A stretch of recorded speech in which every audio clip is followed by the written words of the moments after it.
What is good, everybody, man? It feels good to be here on a Friday night, man. I just wanted to say, I hope y'all all had a great Thanksgiving with your families. And if you're traveling, man, I definitely want y'all to be safe. And if you're traveling the games this weekend, definitely do that. I know some of our FAMU people are definitely going to be in Hammond this weekend for the playoff game. And then anyone else tuned in, man, y'all be safe wherever your playoff game may be. But listen, I figured for the playoffs, I'd probably do one of these every Friday night until we got down to maybe, the final four, the semifinals, or something like that. I feel like it'd be a great way to preview all the games and also get y'all's predictions on these games because they are going to be huge. We have an awesome first round slate of games, and we're going to preview them all here.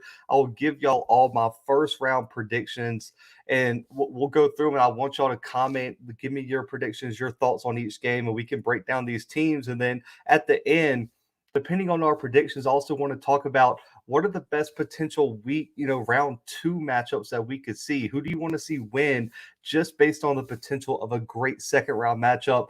I know Quint's right here already said he's going to be rooting for Stephen F. Austin because he thinks that they could give Sam Houston a run for their money, which they did in the regular season. Actually, Sam Houston only beat Stephen F. Austin by 1 point, guys. So that'd be a crazy second round game and a rematch a lot of people would want to see. Crazy Criminal said, good quality hire for TCU. Wish they could have gotten DC Alex Grinch from Oklahoma or Sonny Cumbie from Texas Tech.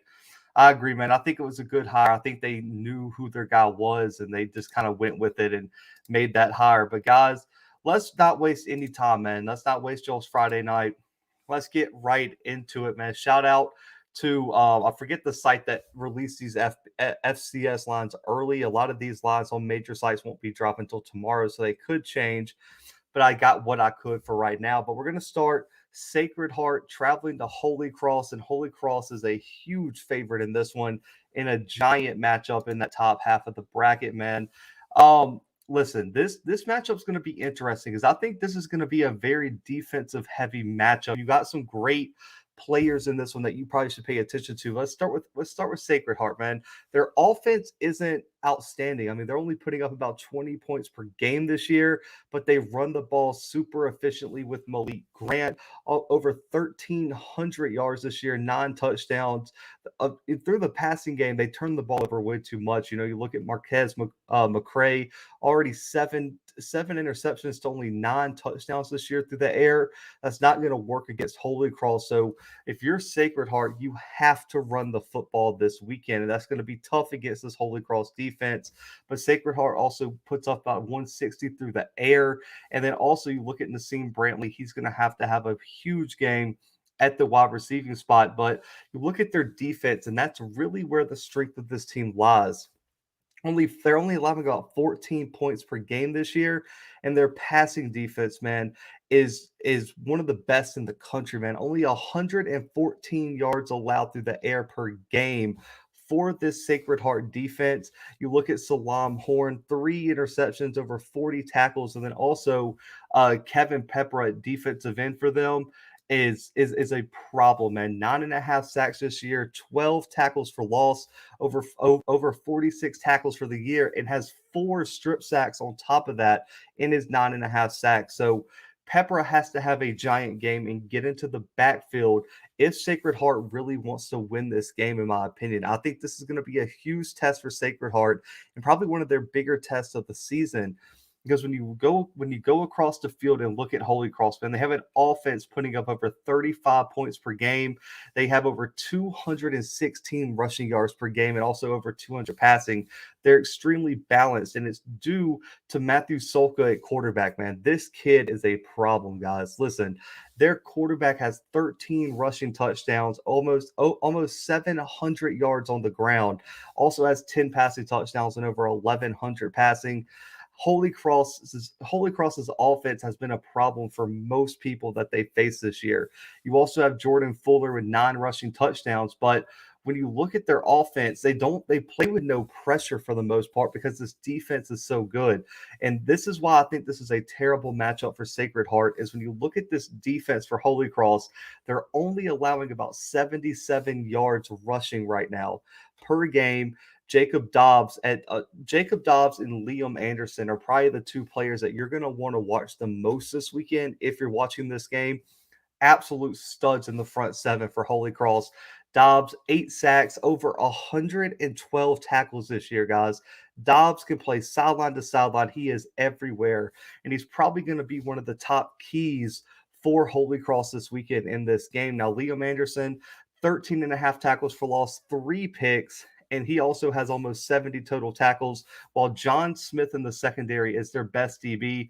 5 interceptions, 6 pass breakups this year. Holy Cross is very balanced on the defensive side of the ball. When you look at what they can do, they can stop the pass while also absolutely shutting down your run. And so therefore, you're really going to struggle to move the ball. And when I look at the one-dimensional nature sometimes of Sacred Heart, I have a very tough time thinking that they're going to be able to move the ball consistently.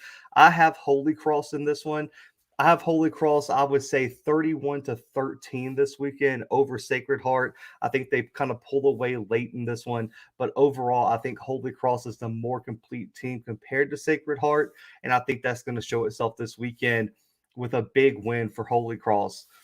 Let's see. A little late, but I'm here, man. I appreciate you tuning in, Sean. Crazy Criminal said, I got Holy Cross in this one. Previous wins over UConn and Monmouth this season. I agree, man. Holy Cross is a problem. Mr. Campbell's representing his Rattlers. Listen, I put the FAMU game last because I already did a preview, but we're going to get into that one. I'll also put it last because I know a lot of y'all are going to want to get y'all's opinions in on that one. But let's move on here, man. We have the matchup that I think a lot of FAMU fans in there thought they were going to get. Davidson at Kennesaw State. Kennesaw, and disrespectfully, is a 23.5-point favorite according to some of these lines. I mean, for a playoff line, that is insane that they are a 23.5-point favorite right now over this team. I looked for other lines. I couldn't find any. So maybe they're just that much better in their opinion, but that's a crazy line for a first-round playoff game. But you look at Kennesaw, man. We'll start with them. This team offers such a unique, I guess, challenge for teams due to that option offense. I mean, they're averaging almost 280 yards per game on the ground while allowing less than 100. So they just control the football and keep you off the field. Now, when you can pass on them, if you can get back there and air it out on them, they're allowing over 200 yards per game through the air. But the problem is they just pretty much run the game down. You look at what they did to a North Carolina A&T and some of these other teams, they absolutely just shut the offense completely down. And it all starts with Xavier Shepherd, man. Let's just be completely honest. This kid is the MVP of this team. You look, he's the quarterback. 14 passing touchdowns, only 3 picks, while also leading the team in rushing with over 800 rushing yards and 19 rushing touchdowns. Xavier Shepherd is going to make or break Kennesaw State's playoff run this season. He is really and truly the focal point of that offense, and this team goes as he goes. When you look at their blowout wins, when you look at their impressive wins, it's due to Xavier Shepherd having a big game. And this defensive front is fast, physical, and they're disciplined for I guess I would say they're one of the most disciplined in the country. Evan Thompson, Travis Bell, Carrick Reese, all these guys can be playmakers in the backfield. Travis leads the team with 4 sacks, 6 tackles for loss, and everybody just moves to the football. So it's going to be interesting to see how Davidson schemes for this defense this weekend. Now you look at Davidson. They're an offensive team, man. Over 40 points per game this season. They're allowing almost 30. So they've just been really and truly outscoring people for the most part. Now, what they have to do is they cannot let Kennesaw State just run the football all game long. They are going to have to get Corey Williams, Dylan Sparks, Aris Hilliard to run the football and also get the time of possession on their side. You cannot let your defense, like you saw with Monmouth, just allow your defense to sit on the field all game long. If you allow Kennesaw to turn the game into their pace of a game, Kennesaw is winning this matchup probably 9.5 times out of 10. You just have no chance. You have to force Kennesaw out of their comfort zone, and you have to try to establish your will on them. And that's easier said than done, but that's going to be the key for Davidson to win this football game. Now, you look at what they have to do with the quarterback spot, man. Louis Cosimo is going to be key this weekend. 11 touchdowns, 4 interceptions this year. Their passing attack just hasn't been explosive, man. And for me, they're going to have to generate some sort of explosive play to escape this weekend with a win. They're going to have to push the ball down the field. They're going to have to score touchdowns, because if you let this be one of those like dirty, low-scoring games, physical games, that plays right into Kennesaw State's hands, and they are going to beat you down and out physical you at the point of attack. Now, Jonathan Hammond on the defensive side is going to have a big game. That's their leader on the defensive side of the ball. 12 tackles for loss, 9.5 sacks. You look at Jake Alexander as well, Jalen Jefferson. All these guys have to have big games this weekend if Davidson wants to pull off the big upset. Crazy Criminal said I would not overlook Davidson if I was Kennesaw. The Owls should win, but it's going to be closer than what people think if the Wildcats can control time of possession. I agree. The number one thing you have to do against Kennesaw is control time of possession. You cannot let them get up on you. And if they get a lead and they just can run the ball, and have those, 10, 15 play drives, it's going to be death. It's like death by 1,000 cuts with Kennesaw State if you just let them establish drives like that. It's going to be a long, boring game, and they're just going to run the football ad nauseum, and they're going to beat you. But for me, looking at this matchup, I agree with Crazy Criminal. I don't think it'll be 23.5 points. I'll be very shocked if they win by that much. I think Kennesaw shortens up the game. I just don't trust Davidson's defense to get enough stops late to win this one. I have Kennesaw State winning this game 34, Davidson 20, so 14-point win for Davidson this weekend. Or for Kennesaw this weekend. I think they escape this one and get into the second round. I really like Kennesaw State to get at least past this round, and I really do like the matchup that they potentially could have against ETSU in the second round, and we'll get to that one later. But the next game, man, let me get my banners here. This one was the comment that we got earlier from Quince, man. He said that if Stephen F. Austin gets past this game, that Sam Houston should be worried. This is going to be a very interesting game, in my opinion. I think this game is going to be one of the most highly contested games this weekend, because I think these teams are fairly evenly matched, I would have to say. Let's start with Stephen F. Austin. A lot of people weren't really sure if they were going to get in at first. But for me, I think this team has shown that if they can get up for a game and play their game, that they can beat anyone in the country. I mean, they were like 1 or 2 plays away from beating Sam Houston earlier this season. Stephen F. Austin cannot be overlooked. And I really think they have to try to find a way to get their offense a little bit more explosive on the ground. They're more of kind of like a drag out. We're just going to drive the ball down the field slowly with the run game and let our quarterback do the work. Trey Self has been great this season. 25 touchdowns, 7 picks for almost 3,000 yards. You look at their wide receivers, Xavier Gibson has been a problem. I don't think a lot of people give him enough credit for what he's done this year. Over 1,200 yards, 14 touchdowns, man. Listen, no other receiver on Stephen F. Austin has over 3 touchdowns. This guy has 14 alone. If you're Incarnate Word, you know that your secondary is probably not your strong suit, so you have to find a way to stop him. And if he has a big game, Stephen F. Austin absolutely can escape this one with a big upset win. Now, you're looking at this defense. How are they? Because the number one key, everyone knows, if you're going to beat Incarnate Word, you have to stop Cameron Ward. That should be your key. Anytime you enter a game with Incarnate Word, is you have to try to find a way to stop Cameron Word. You have to trust Rayshawn Nichols and BJ Thompson, both with 8.5 sacks. Both have combined for over 25 tackles for loss this year. Also, Ahmad Murray at linebacker is going to be another important piece. You have to get after, in my opinion, you have to get after Cameron Ward. You have to make him uncomfortable. If you allow him to be a playmaker down the stretch, Incarnate Word is absolutely going to put up some major points. So if you're Stephen F. Austin, you have to make him uncomfortable. You have to keep this a low-scoring game, because if this turns into a shootout, Incarnate Word is winning this game. And I think that's what you're going to get with the Southland teams in the playoffs. The higher scoring it gets, the better it's going to be for these Southland teams, because they have been in shootouts and they know how to win shootouts. So for me, this is going to be a key for Stephen F. Austin, is to keep this game low scoring, run the football, keep Cameron Ward on the sidelines, and just let your playmakers make plays. And if you're in that front seven, you have to play in Incarnate's backfield. You cannot allow Incarnate Word to be explosive and run the score up, because the higher it goes, the less of a chance I'm giving Stephen F. Austin. T said Davidson, small school, has no scholarship players. Incarnate Word has some hitters up front and a nice O-line. Quint says Stephen F. Austin's coach is a national championship coach. If they win this game, they're making a deep playoff run. Good matchup. A lot of FCS games are good matchups. Yeah, I agree, man. This first round is loaded. Now, let's get to Incarnate Word, though, man. We have to talk about this team. And just like any Southland team, man, averaging 40 points per game, guys. And they're averaging almost 500 yards per game, but they're allowing up over 420 yards per game.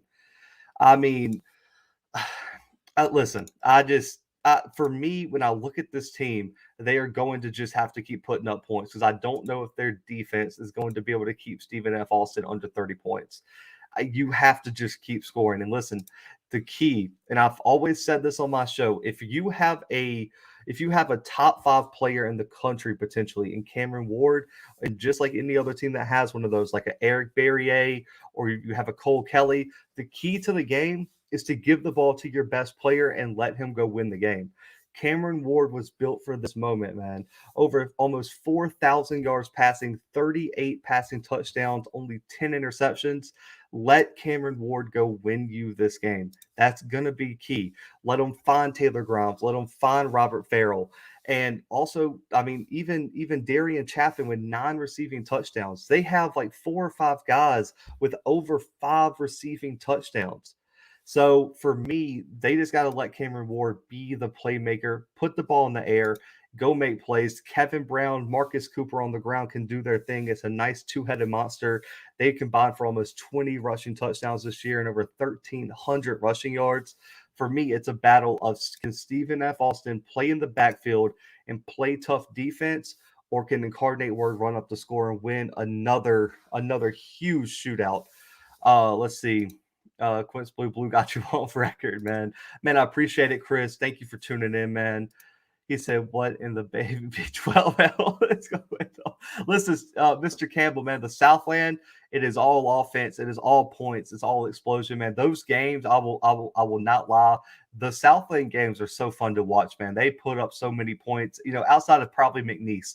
McNeese doesn't have a giant offense, but listen, most of the Southland games are a blast to watch. Glad Prairie View played Incarnate Word. Dave said, what pulls to upsets that we think would never happen. Man, you know, I think so. I have the FAMU upset. You already know I picked that one. I think I have some other upsets on the docket, but we'll get to those, man. We'll get to those. Let's see. Quint said, make it to the second round. Sam Houston, they lost by 1. They want that rematch. Incarnate Word showed how far SWAC is behind top FCS teams. Battle of Piney Woods Part 2. Sign me up, but we shall see. Yeah, man, that's going to be a tough one. But for me, my prediction in this one, I have Incarnate Word winning this one in a close game.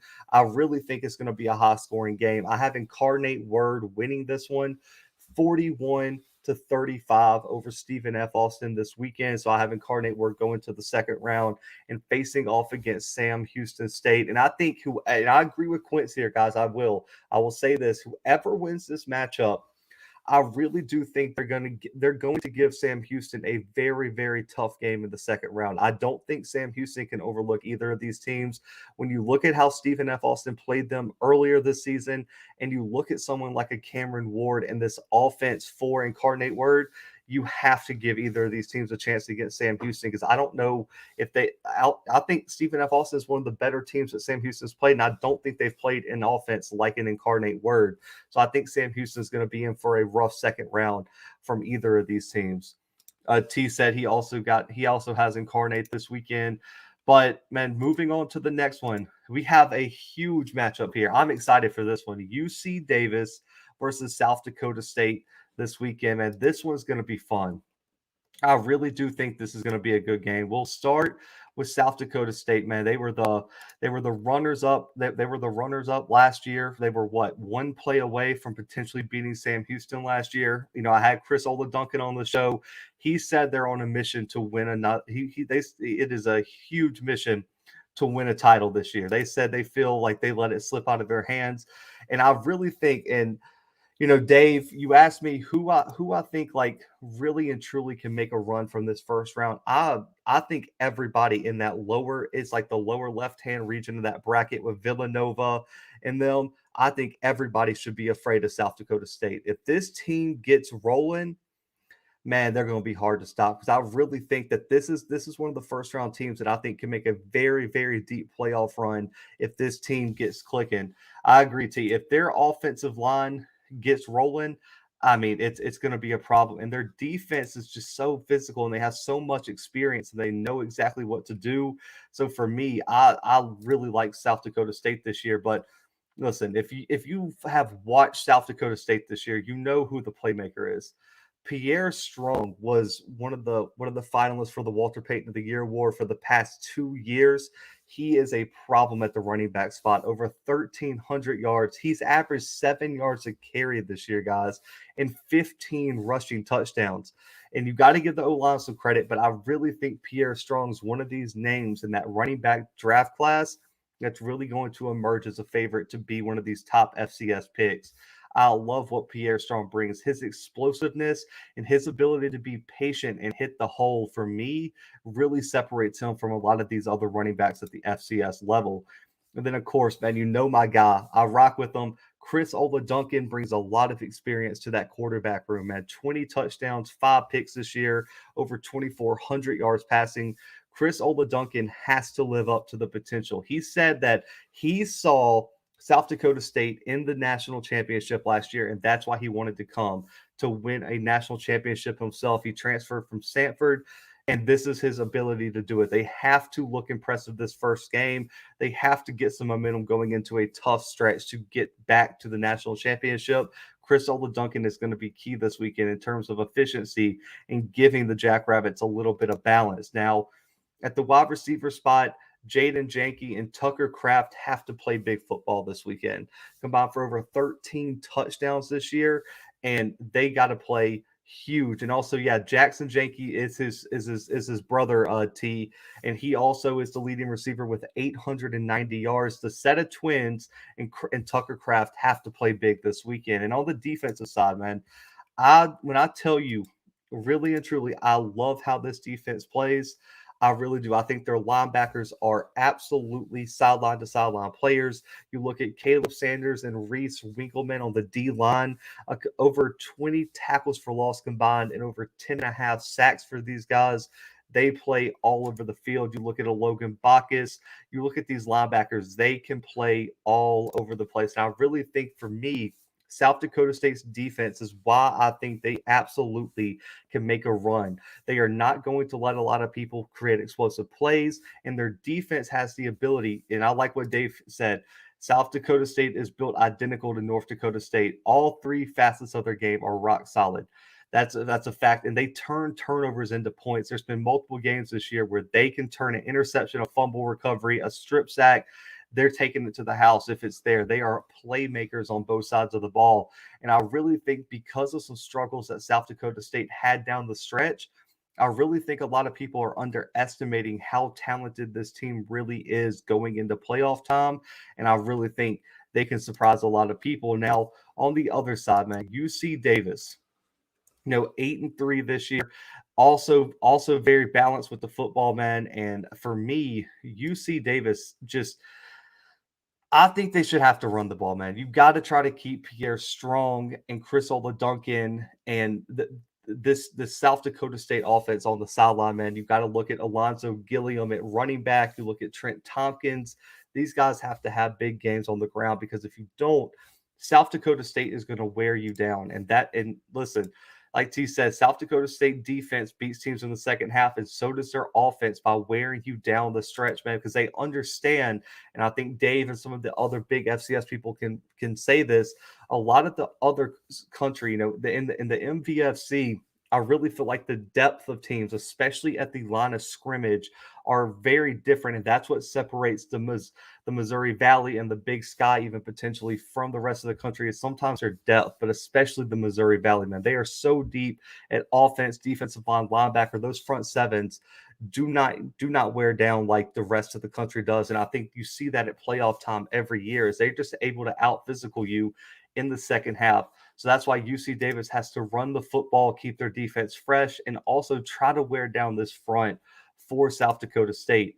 When you look at their quarterback situation, though, it kind of worries me, man. Their quarterback situation is a little bit all over the place, and they got to try to find a way to be balanced. They've went through 3 quarterbacks this year. Hunter Rodriguez, Miles Hastings, and also Carson Crawford have all seen time at the quarterback spot. They're going to have to be efficient in the passing game because the number one thing you cannot do against South Dakota State is be one-dimensional. If you're one-dimensional, this isn't even going to be a game, guys. That 2.5 point spread needs to be inflated. If you are one-dimensional, South Dakota State is going to beat you. And any of the top teams in these playoffs are going to beat you if you're one-dimensional. Then on the other side, man, you have to play in the backfield, man. If you allow Pierre Strong and this South Dakota State offense to get going, they're really a rhythm offense where once things get clicking and things get rolling and they got the play calling down, there's nothing you can do to stop it. So Cam Trimble, Bryce Rogers, Nick Eaton, they all have to have big games this weekend, play in the backfield and make plays on the defensive side of the ball, man. Lawrence said I had a manager that graduated from UC Davis. I hope they lose. Lawrence, that's so petty, man. That's so petty, but I feel that. But for me, like I said on the selection show, South Dakota State's one of my dark horses from the first round.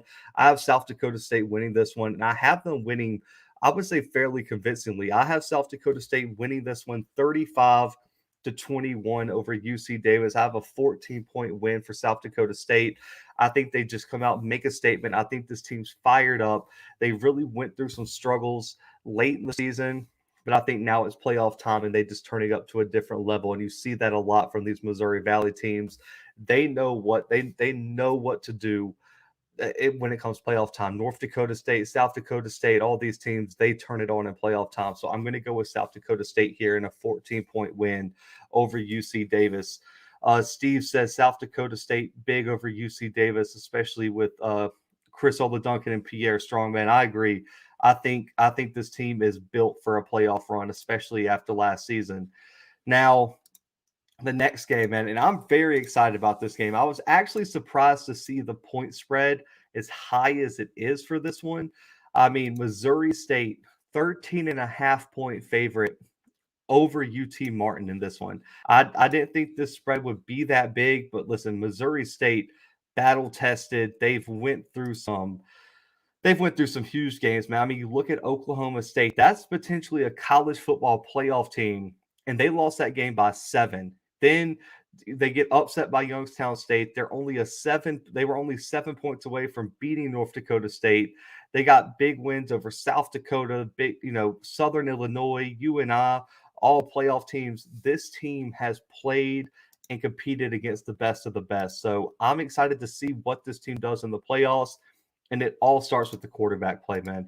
Listen, Petrino has done an outstanding job with this team, but Jason Shelley has to be the key this weekend, man. Over 3,000 yards passing, 19 passing touchdowns, and 6 picks this year. I'm very excited to see what Jason Shelley does this weekend. And it starts with Tyrone Scott at the wide receiver spot, man. Over 60 catches, guys, over 1,000 yards and 8 touchdowns. Xavier Lane, Jordan Murray are also going to be guys you have to look out for with Missouri State. Now, due to them being battle tested, I don't think they're going to be shocked with anything that is thrown at them this weekend. I think Tyler Wiltz, Kevin Ellis, and also Kyrie McDonald are going to be big pieces to this defense. Kyrie McDonald in the secondary has been all over the place. 55 total tackles, 8 pass breakups, 2 picks. This kid is a problem at DB. Tyler Witz and Kevin Ellis in that front 7, man, over 24 tackles for loss and over 10.5 sacks. This defense is solid. And so for Bobby Petrino, he's not going to be he's not going to be afraid of the moment. This team's going to be ready. They've played the best of the best already. And I agree here, man. UT Martin has not probably seen a team like a Missouri State all season long. So we're going to find out exactly what UT Martin has in the tank this weekend. You look at them, and 9-2 though. They've played well. Their offense has really led them, and it's been their rushing attack. Over 230 rushing yards per game this year. And it all starts, man, Zach Wallace and Keon Howard. Those are the two names you have to know. Listen, these two guys have combined for 24 rushing touchdowns this season, and they've combined for over 1,100 yards together. It's number 21 and number 9, man.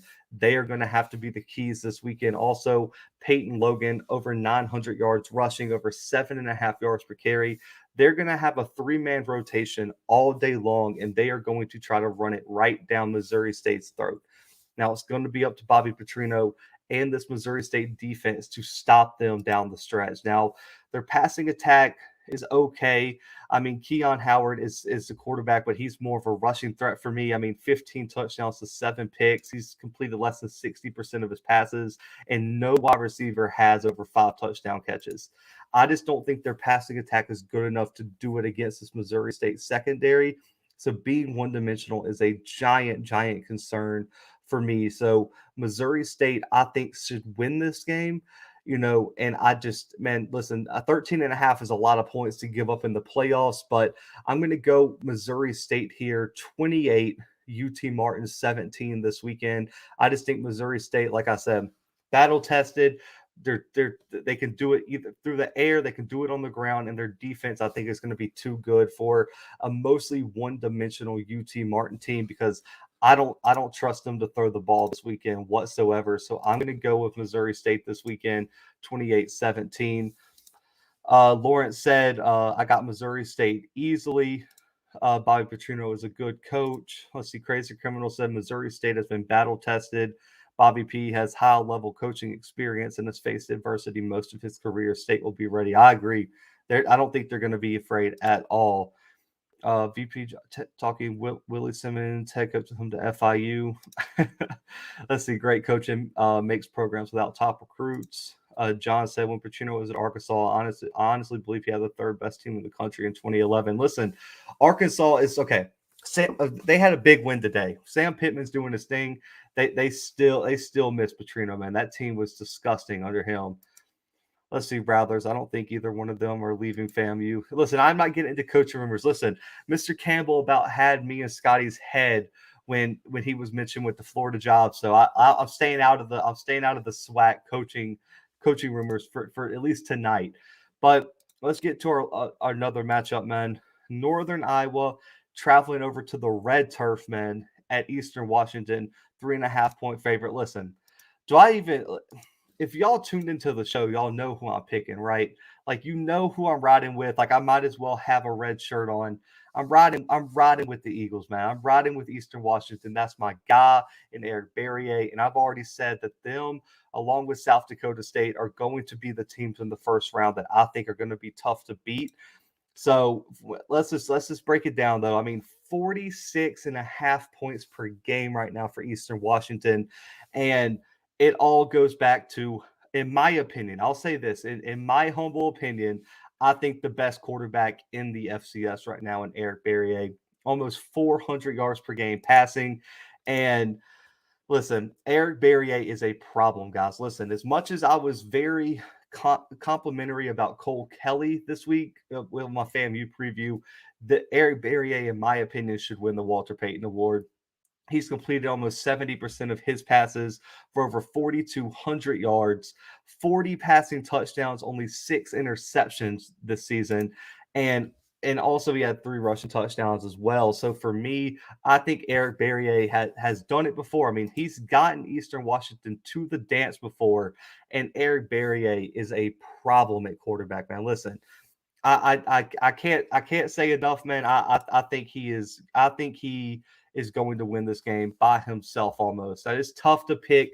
It's tough to pick against Eastern Washington because, in my opinion, when it comes down to the playoffs and you have all these good teams and it comes down to just one or two things here, you have to in my opinion, you have to put it on the best player in the game.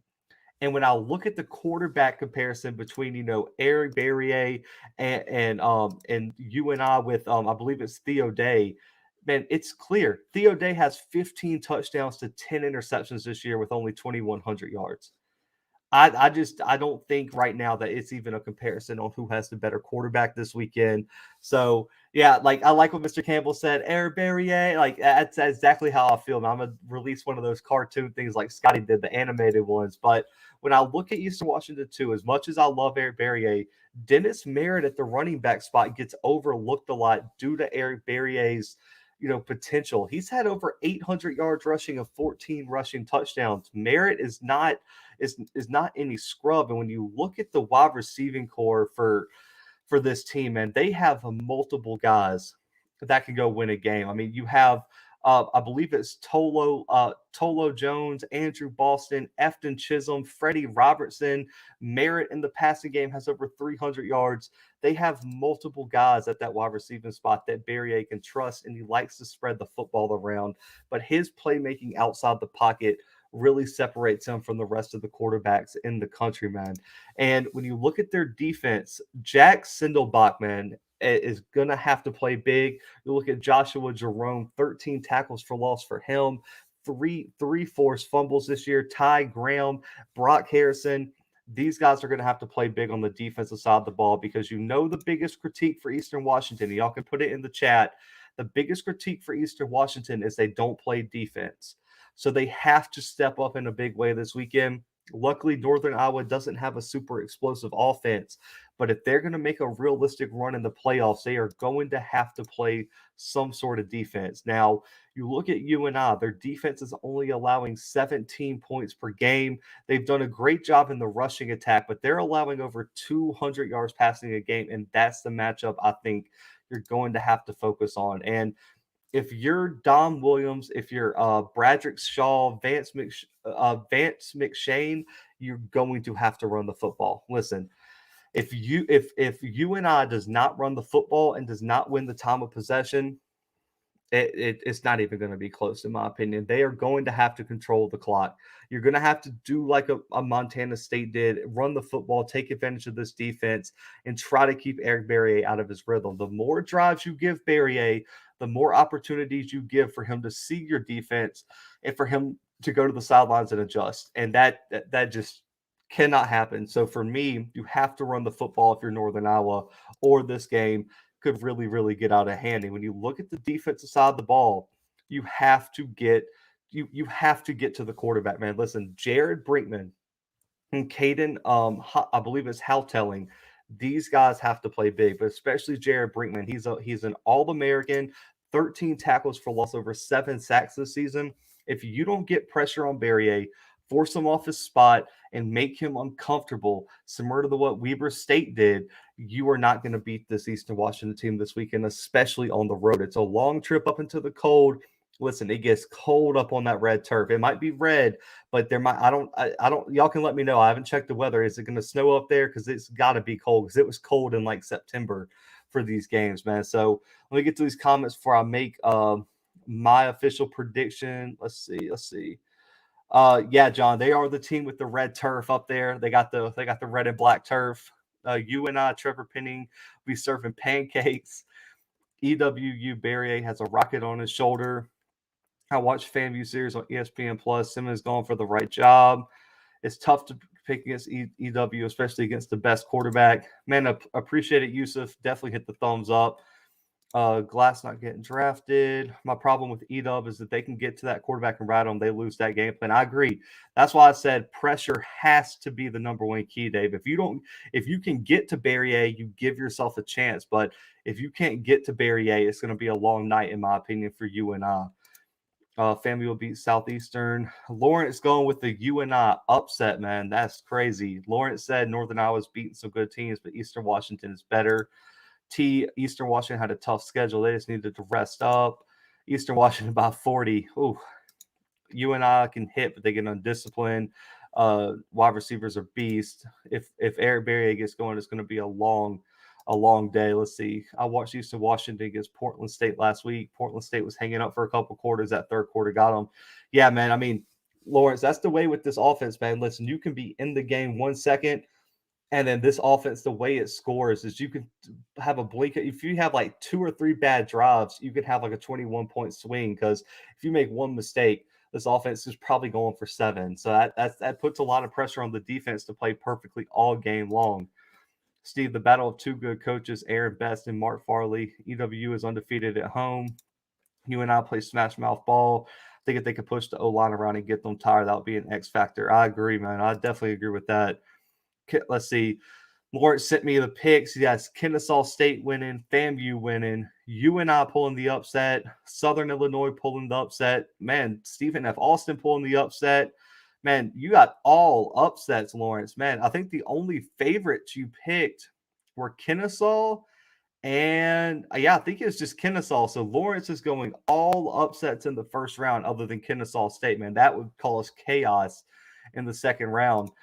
Crazy Criminal said mostly cloudy, high 48. Okay, so that's not bad weather. Okay, Northern Iowa, you can breathe. But for me, man, I'm going with Eastern Washington here. I have Eastern Washington winning this game 41-28 over Northern Iowa. I still think Northern Iowa puts up a few touchdowns early, especially. So 41-28 Eastern Washington this weekend over UNI. Now, I think as we got one more game till we get to the game, I think a lot of y'all want to talk about, but we got Southern Illinois versus South Dakota. So listen, I'm not gonna lie, I did not watch a lot of Southern Illinois football this year, so I had to go back before this episode and watch a bit of film.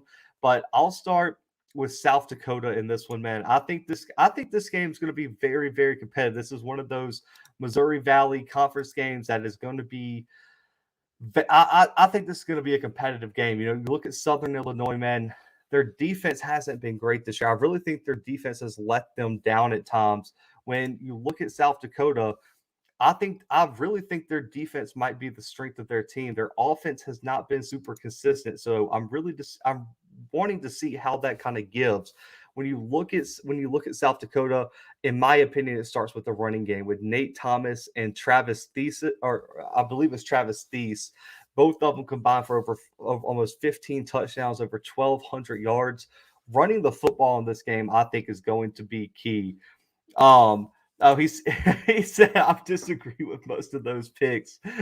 Oh man, I love it, man. Yeah, those picks were tough. Those picks were tough, man. But you know, you also look at Carson Champ. I think he works off the play action very well. I think he works off the run game very well, and it allows him to, you know, keep it. He allows him high percentage throws, man. Only 4 picks on the year, and then you look at Carter Bell. You look at Brett Sampson or Sampson.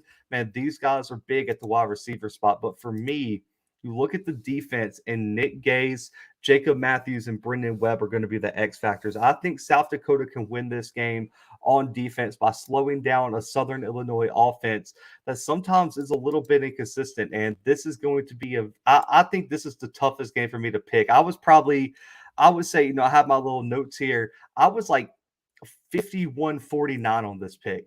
I mean, I was very, very torn, and I talked to one subscriber, man. I'll give him a shout out, Dave. He's the one with the North Dakota State logo. He messaged me and told me that if I was going to pick against anybody, it should not be South Dakota. Listen, he said that South Dakota is one of the schools that he thinks that can go all the way. He broke it down to me, and it just made sense. So in this one, man, I'm going with South Dakota.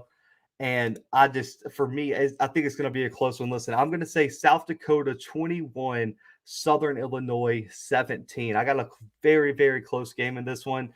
For Southern Illinois, though, man, I think it's going to come down to can their quarterback avoid turnovers, man? 11 interceptions for Nick Baker this year. You cannot turn the ball over against the South Dakota defense. We look at the run game. Javin Williams Jr. has to be big. And then also Landon Lanier at that wide receiver spot also has to be a big piece for this offense. So I'm going with South Dakota in a 4-point win, 21-17 over Southern Illinois. So let's see. Let me go back. Man, those upset picks, Lawrence, that really threw me off, man. That threw me off on that one. Let's see. Holy Cross beat UConn. I got them beating Sacred Heart. He said very bold pick, taking UC Davis. I heard one of the Southeastern Louisiana quarterbacks was out for the game. I'm not sure which one. Can't see if that was true. Yeah, Jordan. I'll look it up after this live stream and let you know. I don't think it's Zai Alexander though. That's their top corner. Zai Alexander is a problem. Southern Illinois is a good school. They have some good coaching, but struggle getting depth.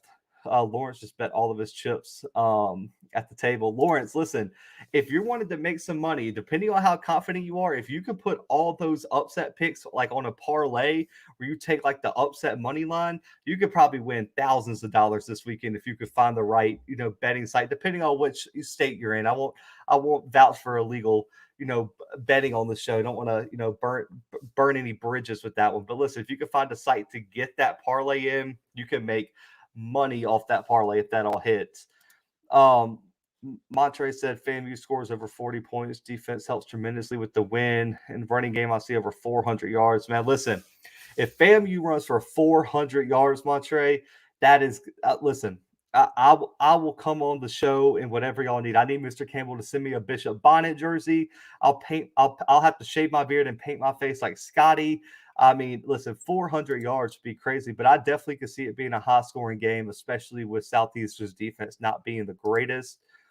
I saw UC Davis games are going to spread the ball out. That's the only way they're going to win. I agree with that one, Lawrence. NCAA match these games up well. I agree, too. We have some great first-round matchups. But listen, game of the week on the channel, man. I already dropped my preview today, but if you didn't see it, this is one of my other upset picks. I was probably 55-45 on this pick. I had two scores written down in my notes for this one. Let's see. I would say I would say I was so back and forth on this game, man. But I did end up picking FAMU in this one. I think their defense is just going to make one stop to win this game, man. I think they have the defense to do it. I had FAMU 34-31 over Southeastern this weekend. They're a 12.5-point favorite, Jordan, right now. Lawrence, they scored Lawrence, they scored 40 against Bethune-Cookman. They scored 40 in the third quarter, I'm pretty sure. Yeah, I'm pretty sure they scored 40 in just one quarter against Bethune-Cookman when they had those fumble recoveries. Let's see. I want to pick South Dakota, but SIU is a tough matchup. Coyotes as is. Yeah, I mean, I had to go with the Coyotes, man. Dave talked me into it. Hey, I have no man. It won't hurt my feelings, but they're just team with enough talent to compensate any deficiencies. I have FAMU winning the first two rounds. Coach, Coach Simmons, I'm not gonna lie to you. The way Eastern Washington works, there's no because they'll go back to the bid. So Coach Simmons, if that happens, so usually by let's say the third round is what you're saying here.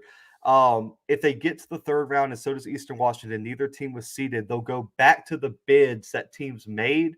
And listen, I'm just going to tell you, there are certain teams in the playoffs, and some people in here who have like a lot of FCS experience will tell you there are certain teams that will literally lose money on purpose and outbid everybody because they know they have such a high home field advantage. You look at like a Montana, a North Dakota State, an Eastern Washington, even a James Madison sometimes.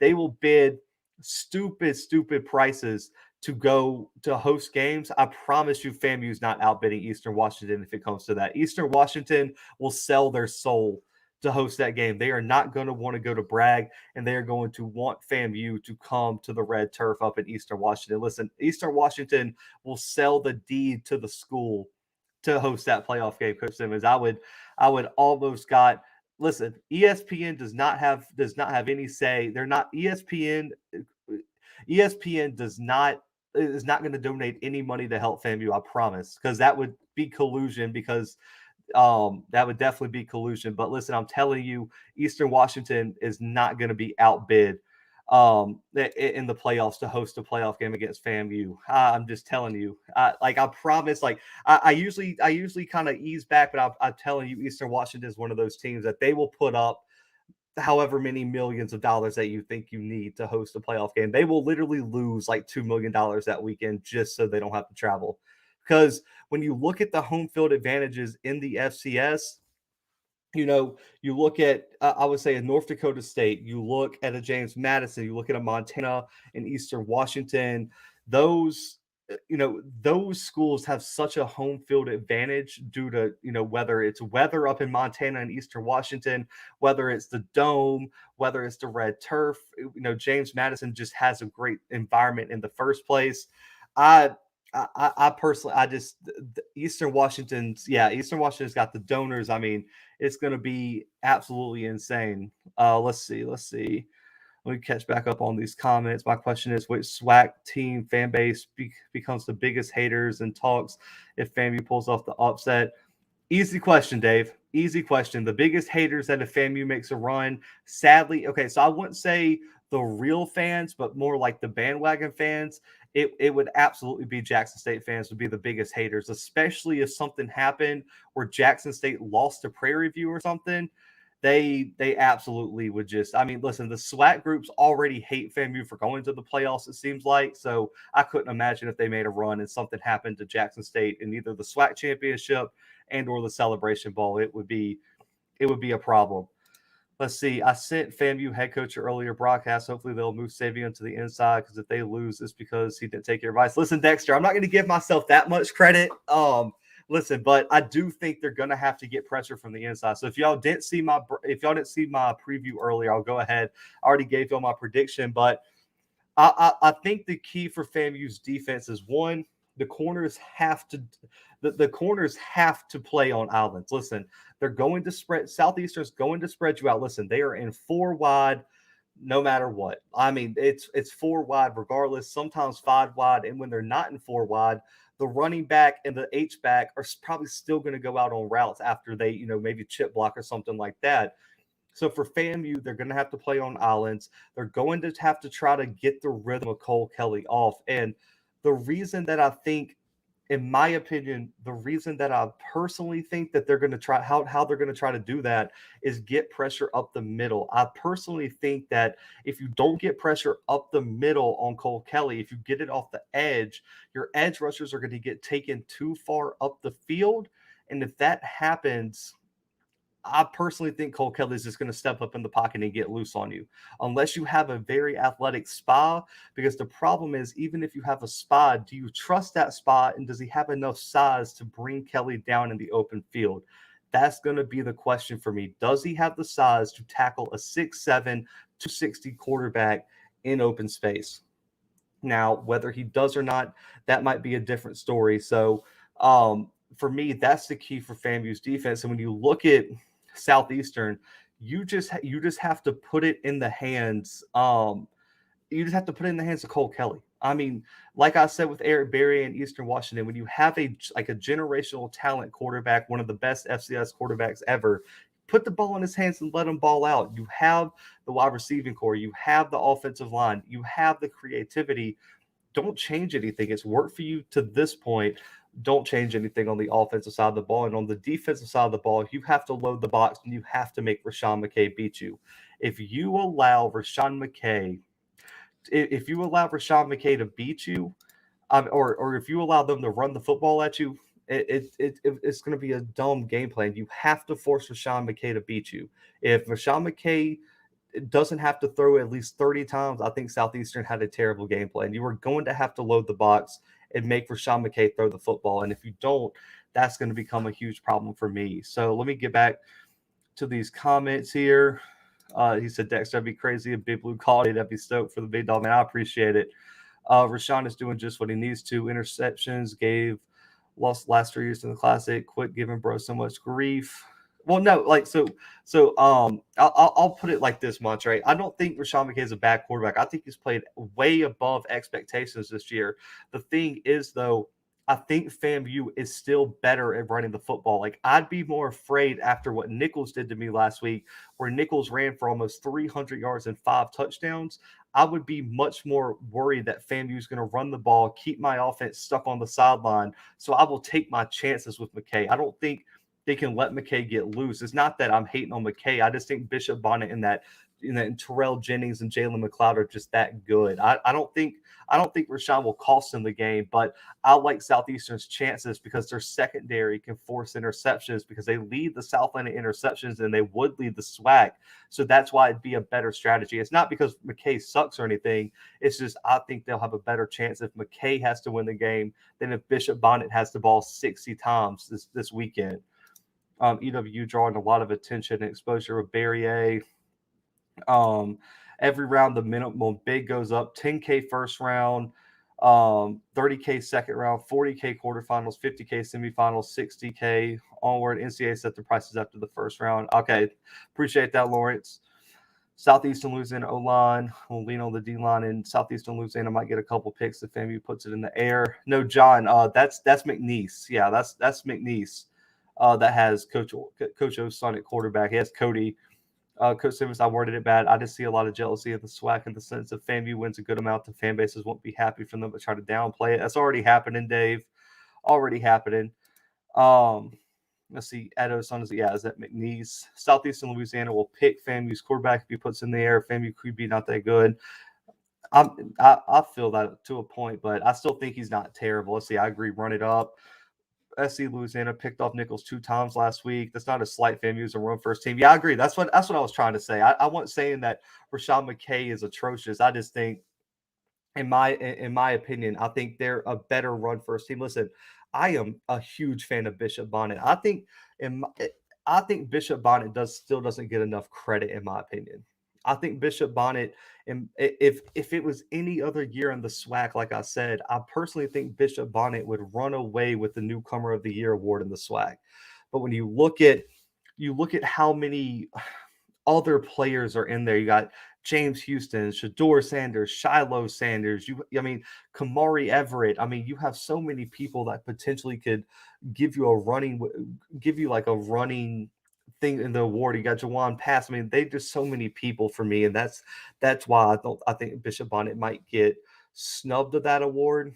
But for me, I still think he's been one of the best players in the SWAC this year, and it definitely a run first team. Crazy Criminal said, I can see FAMU pulling off the upset against Southeastern, but James Madison's just a different monster. I agree. Listen, FAMU fans, I love y'all. And listen, I went out on a limb picking you guys this week. I'll just keep it real with y'all. I don't think I could pick. James Madison, man, when you look at that defense is such a problem. I don't think anybody in that side of the bracket outside of maybe Eastern Washington can even give James Madison a run for their money. And I still think Eastern Washington might get run out because I don't think their offensive line can hold what that defensive front for James Madison is doing. James Madison, I think, is going to be a real problem in the second, third round, like moving forward. They are not going to be any joke whatsoever with that defense that they have. They have one of the best defenses in the FCS right now. And then you look at their running game. They have, 2 All-American running backs? Because I know you got, I believe it's Pegues is how you say it or something like that, or Percy. Percy is a problem at running back. And then they're just so balanced, and their front seven is solid, and they're fast. And, listen, James Madison's a problem. I can't wait to do that preview regardless. But, if by some chance FAMU gets to Frisco, JSU and Alabama A&M fans would be quiet. Everyone else would cry, but you have to seek them out to find out. The bummer of this whole thing is wondering what an amazing matchups we might have with the SWAC, Ivy League, and MEACs be able to play in December. Dave, I'll say this. I don't think the MEAC would got anybody in. I don't think anyone in the MEAC deserves to be in the playoffs, to be honest with you. Y'all can quote me on that. I don't think the MEAC even deserved a playoff spot this year. That conference was atrocious this year. Their best team, FAMU, shut out and just beat them to death. So I don't think the MEAC deserved to get in. Now, I believe it was Princeton had a solid year. Princeton and Jackson State absolutely, I think, deserve to be in the bracket. But I don't think anybody in the MEAC deserved even a shot, man. Anybody in the MEAC would have gotten the playoffs and had any matchup. They would have probably got beat by, I would say, no less than 30 or 40 points. I don't think South Carolina State, anybody from the MEAC deserved to be in my opinion. But the SWAC and the Ivy League, I absolutely agree with you there. Let's see. Montrez said, I'm speaking to you. Oh, yeah. Yeah, Bishop is probably going to rush for over 1,000 yards this season after this weekend. 3rd and 12, and FAMU will run a delay. Listen, Bobby, that's their best. That's their best offense, man. I can't blame them at all. JMU is one of my picks. Let's see. I think people give too much credit to PWI quarterbacks. It's a reason why these QBs are not part of the 128 FBS teams. Depends on if they can develop. I mean, Coach Simmons. I mean, I think the thing is also it's also the scheme as well, and how it also depends on how well you fit. Like, I don't think you could. I mean, you can take the best. I mean, I'm trying to word this like you whoever y'all can comment below who your opinion who's the best quarterback is, but you can't take the best quarterback in the Missouri Valley, in my opinion, and put him in Southeastern or Eastern Washington's offense and expect them to do what Eric Berry or Cole Kelly's doing. I think those quarterbacks are special because they fit the system so well, if that makes sense. Like, listen, Shador Sanders right now is probably the best quarterback in the SWAC. Shador Sanders would struggle in a system like Eastern Washington or Southeastern Louisiana has. Also, um, and I think it's the same if you put Eric Berrier in a Jackson State system. I think he would also struggle to a point. So I think it has to do with in terms of scheme fits. I think it also has in terms of coaching aspects and receiver chemistry. Like I just don't think it's fair to compare some of these quarterbacks because you're looking at Eric Berrier, Cole Kelly. They've been there for so long. I mean, you're probably talking about these two quarterbacks going down as arguably top 5 quarterbacks, like maybe in FCS history. And I think that's really the difference with these two guys. I don't think a lot of the PWI quarterbacks in the FCS get a lot of credit outside of those two guys. I don't think you hear enough about an Eric Schmid. I don't think you hear a lot about a Cameron Ward. I don't think you hear enough about a Chris Oladuncan. The kid who just took over the starting job for North Dakota State. I don't think you hear a lot about them, the James Madison quarterback.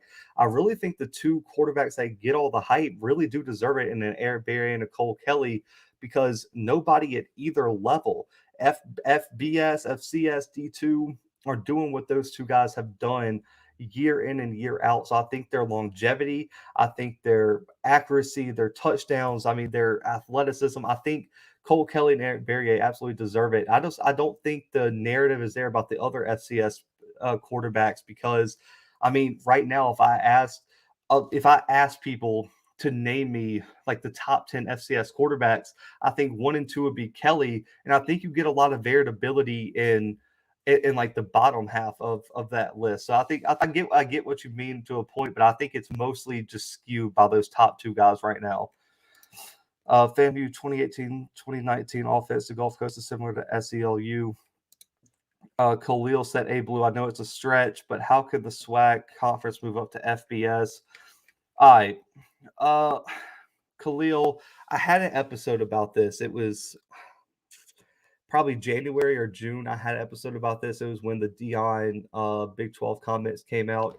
Listen, man, I don't, and I know I'm going to get a lot pushback on this, but I don't, in my opinion, right now, I don't think the SWAC is ready, and I don't think it's possible for the entire SWAC to move up because yes, can a Jackson State, can a Florida A&M, can maybe an Alcorn, a Southern, a Grambling, an Alabama A&M, and Alabama State possibly move up? Yeah, but how long is it going to take for Mississippi Valley State to be financially and exposure ready to take a step to the next conference, to the next level? When is right now a Bethune-Cookman going to get there? What about a Texas Southern? You know, outside of basketball, of their basketball teams, studs. But what about those teams that are at the bottom of your conference that might not be ready financially to take that jump? I think it's gonna take, like you said, at least 5 or 10 years, and that's probably the minimum. But what I think is hurting, you never see like entire conferences move up together because it's almost impossible to get everybody ready. It's like you can't get everyone ready at once. So I think you're going to see I think if anybody moves up, I think they're going to have to move up one or two at a time, maybe a group of four move up at a time, like I mentioned on my last episode. I just don't think, Khalil, it's possible to move the entire SWAC up as a conference. I think if that's your goal, it's probably more 20 years down the line than it is 5 or 10, because it's going to take too long for those bottom dweller teams to catch up to the level that you need to be to compete at the FBS level. And that's just my opinion on that. But it's a lot of speculation too, and there's a lot of factors outside of football, and I'm more of a football guy, that play into that, in terms of financial, in terms of state legislature, in terms of attendance, in terms of stadiums, in terms of infrastructure, um, you know, uh, facilities, recruiting budgets, things like that, Khalil, that, I probably would need a little bit of time to research on all these schools. But I would say if it's the entire conference at once, I think that's more of like a 25-year plan more than a 5 or 10 year plan. Coach Simmons says JMU was one of the schools I was scared of. JMU versus FAMU will be a knockout fight of the game. Both defenses are no joke. Yeah, I mean, they got FPS. I mean, it's a problem, man. Let's see. I got a lot of comments I got to catch up on. FAMU had two other QBs ahead of Rashawn. They had to adjust to what they had. Rashawn's doing a great job. I agree with that. Dartmouth and Princeton were top two, but I don't know why they're excluded. Crazy Criminal, they gave up their at-large bid like the SWAC did. The Ivy League doesn't participate in like postseason play, so they opt other than like the NCAA tournament in basketball, but they got rid of their at-large bid similar to the SWAC did, except they just don't have like a celebration bowl that they play like the SWAC does. How about doing a cross league bowl system or week 0? Coach Simmons, I'm on your case with that. I think when you look at I would love to see a Big Sky versus MDFC challenge. I would love to see like a CAA versus ASUN, maybe, a WAC Southland versus SWAC. And I think we could do a lot of mixing OVC in there as well. I think that's a great way to, in terms of getting more exposure and also getting better out of conference matchups for the FCS. I think that'd be a great way to do it. Sonic Boom said it won't be hating, but JSU would take issue with FAMU being seen as the best HBCU off of one playoff win, having beat FAMU this year. Even FCS only put so much weight on an FBS win. Yeah, Sonic, that's what we get Jackson State fans the most fired up. If FAMU beat a James Madison, man, everyone would forget about Jackson State to a point. So I think that would rub a lot of Jackson State fans the wrong way if that happened. True. And they are going FBS in 2 years. Reminds me of the App State program. What SWAC or MEAC QB is good as those twos behind Sanders and the Texas Southern QB. That is what I mean. Kelly was a wash at Arkansas. When Kelly came down, he had time to develop. Not all of them do. That's fair enough. And also, I think when you also got to look when Kelly was at Arkansas, they weren't the Arkansas they were now. Arkansas was a dumpster fire. Let's just keep it honest. Like I saw Cole Kelly play when I was at Auburn, and I mean that team just wasn't what it is now. But I agree that there's different opportunities at the next level as well. HBCU has a golden opportunity with a bowl game at MetLife and blew it. Howard versus Morehouse. Come on now. I agree. You got to pick better games for that. Listen, I mean, you got to pick two better teams than Howard and Morehouse. Listen, there were too many good teams to go and play in front of that crowd than what you picked. I agree with you, Crazy Criminal, on that one. I don't like JMU going FBS. Virginia is hard to recruit because of so many top schools. They fit perfectly in Virginia. Let's see. The SWAC as a conference is not ready to move up. The SWAC probably only has 3 or 4 teams that will qualify. Yeah, I think if I had to look, okay. I would say maybe 6 at the most, depending on like financials with Alcorn, because Alcorn has like the recent winning history. But if you can't afford trainers, I don't think you can move to the FBS level. So maybe take Alcorn out of it. I think Southern would probably have the backing. I think Grambling potentially, depending on who they hire as their next coach. Jackson State for sure. FAMU are the locks. So I mean, they at least have 2 that are locks in Jackson State and FAMU. As much as they were just recently successful, I think Prairie View and Texas Southern could have the financial backing because of being in Texas. So maybe them, but I think I agree with you, Lawrence. I could see maybe 2 to 5 at most right now in terms of moving up, and everyone just talks as if it's an easy move. Like you could just pack. You just pack your stuff up and say, I'm going to be FBS now. Let me go start scheduling Sun Belt teams, and we're gonna be the new Group of Five conference. It's way more complex than that. I think people are trying to rush it, and I think it's a good long term goal to have.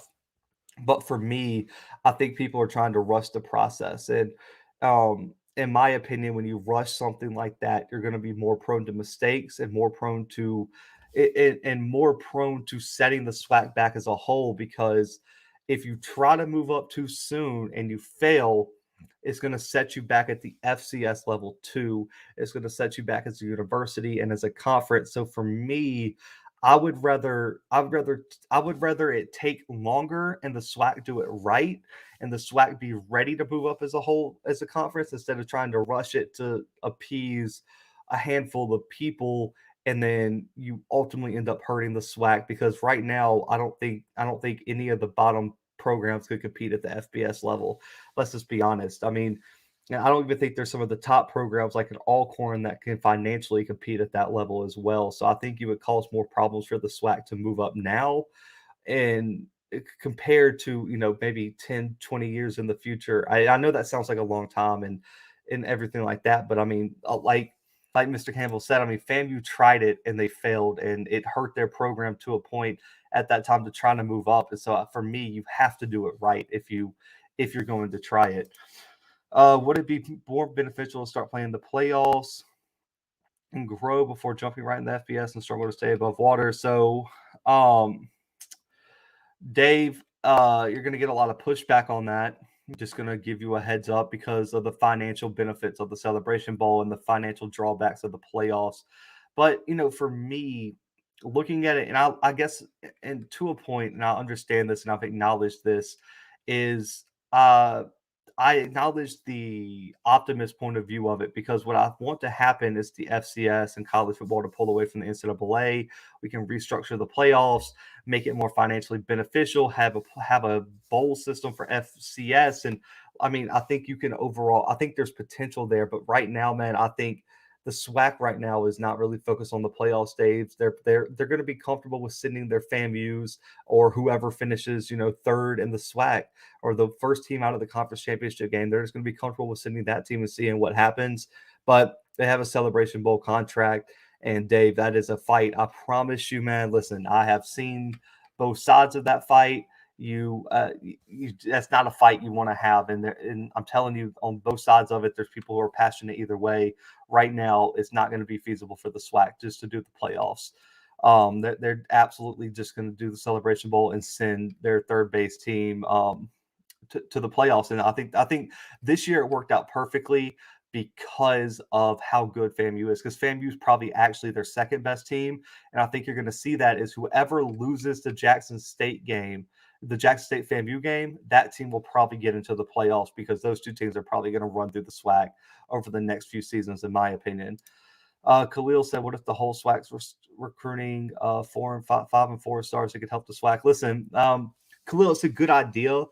But if I'm going to be 100% real with you, the only two schools that are really realistically going to even have a chance at a 5 or a 4-star is Jackson State and FAMU.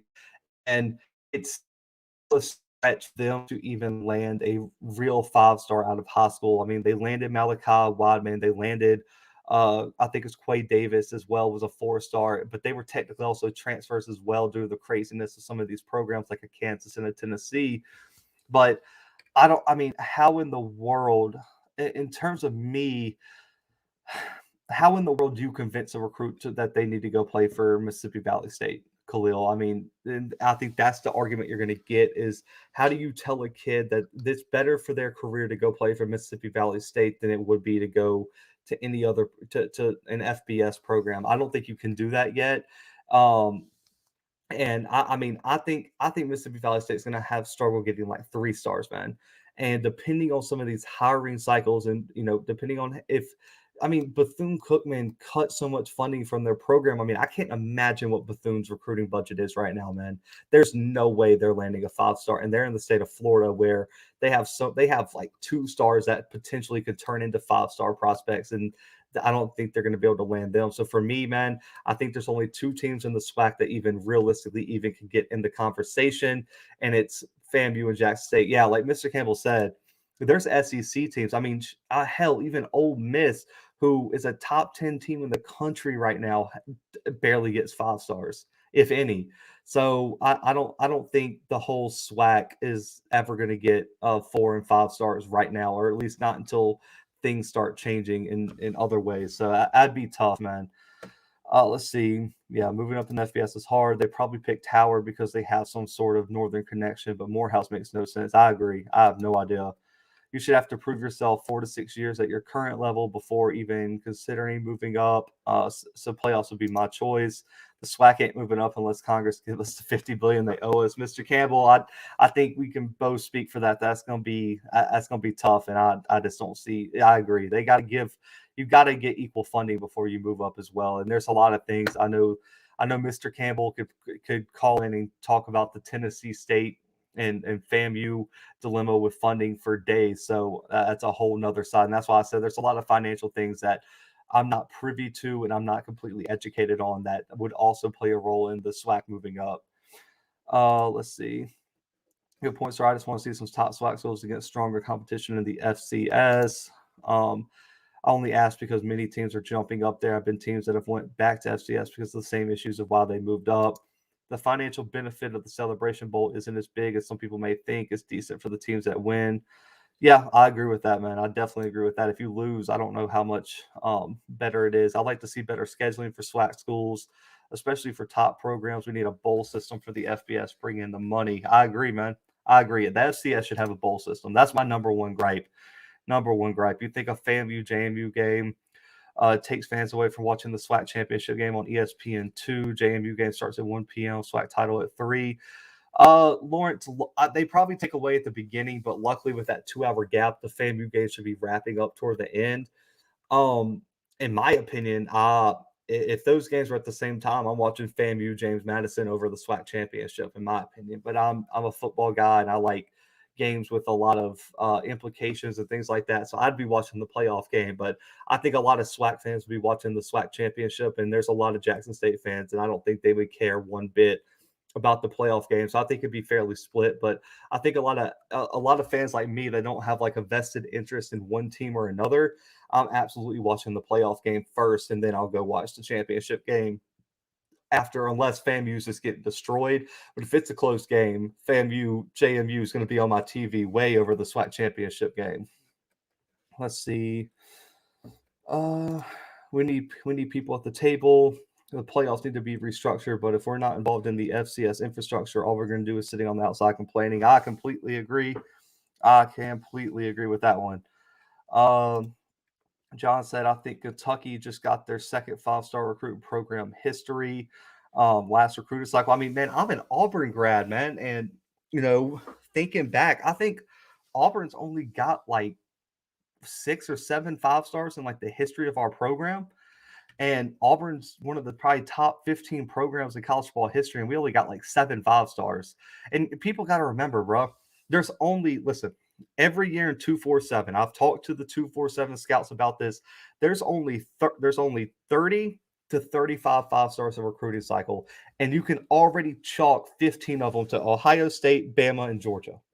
You can chalk 15 of them immediately. So there's 15 5-stars to go through the 125 other FBS programs and then the entire FCS. So you're competing for it's like literally a needle in a haystack for 5-stars. So I think 5-stars are it's going to be tough for anybody in the SWAC to land an actual 5-star right out of high school because there's so little, and you can already say 55% of them are going to 3 schools. And then there's going to be the one that goes back to his hometown, like a Ed Oliver when he went to Houston, or a kid from California who decides to go to Oregon or USC, and then the rest of them you get the whole country fighting for. And so I think it's a little. I think it's harder than people think to land a 5-star, because it sounds easy just to go recruit a 5-star, but when there's only 15 for you to realistically even compete for, and then they have to probably be in your area, and so it's going to be tougher than I think people think. Sonic Boom said technically 50 billion wasn't owed, it was a projection, but HBCU still need a stimulus package. The whole funding has to change. Sonic Boom, I think I've even mentioned on this channel about how corrupt the southern governments are, but that'll be a political blue blood show another day, man, for myself being from Alabama, but we'll leave it at that. Let's see. I believe Idaho was the last football program to go from FBS to FCS. Yeah, they were. And then look what happened to them. Eastern Washington allowed Eric Berrier to throw 7 touchdowns and 600 yards on them this year. Not great. John Taylor, this is actually a good time for recruiting in Florida for FAMU with all the FBS programs down. Yeah, I mean, and it's going to be interesting to see how the recruiting changes because I don't know if y'all know this. I mean, based on the people I've talked to at Florida, Billy Napier to Florida is almost like a done deal. So it's going to be interesting to see how he recruits the state of Florida. I've heard Florida State probably going to stick with Norvell for one more year. So I'm interested if he can keep Travis Hunter in that recruiting class and see what they can do. And then Gus Malzahn just got hired. They just got ravaged with injuries this year. And then USF has been irrelevant for like 15 years now. So I agree. FAMU has a big opportunity to really dominate the state of Florida for right now. It's HBCUs that have good budgets and facilities. Every HBCU not broke. I'm going to watch both games if that happened. They're going to get a good rating. FAMU versus JSU outrated a bunch of games Labor Day weekend. It definitely did. FAMU will need to do better scheduling out of conference games, so there won't be any strength of schedule questioning. No more D2 versus Fort Valley. Lining up with Kennesaw, UNI, East Tennessee, and ETC. I agree, man. Listen, there is a lot of teams that FAMU can go schedule, Chris. I mean, you look at Kennesaw's in Atlanta. Mercer, I believe, is right outside of Atlanta. You got, I mean, if you want to go up into the Carolinas, you got Davidson, JMU, and then in Tennessee, you got ETSU, UT Martin, Austin P, in Alabama. I mean, well, you got Sanford still at the FCS level. Jacksonville State will be out in 2 years, so you have potentially could schedule Jacksonville State. In Mississippi, you have some teams. Louisiana, you have multiple teams. I mean, you can do a McNeese, you can do a Southeastern Louisiana again. You can go to Texas and play Sam Houston. There's so many teams in the South that you absolutely can schedule, man. Bobby said, people talk about 5-star athletes like they're everywhere. 5 stars are easy. There'd be a 6 or 7 star. I agree, man. That's why it's such an honor to be named a 5-star, man. The problem with FAMU is that we play 2 classics with limits, which limits our home game revenue. So they have to figure out to make sure to get a home and home with these schools. Yeah, man, that's a problem. And I don't know when to, get it solved because it's so hard because of the perception of like SWAC football, because a lot of these schools really look and say like, what is it? What is in it for me to come play in Bragg? What is it for me to come play at the Vet? And so you're gonna have to find. I don't know. I don't know what the solution necessarily is, but I mean, and they already play a neutral site game with Jackson State. So like, I mean, I get the argument because you already have a tough neutral site with Jackson State. You have 2 classics that are never going to be easy to win.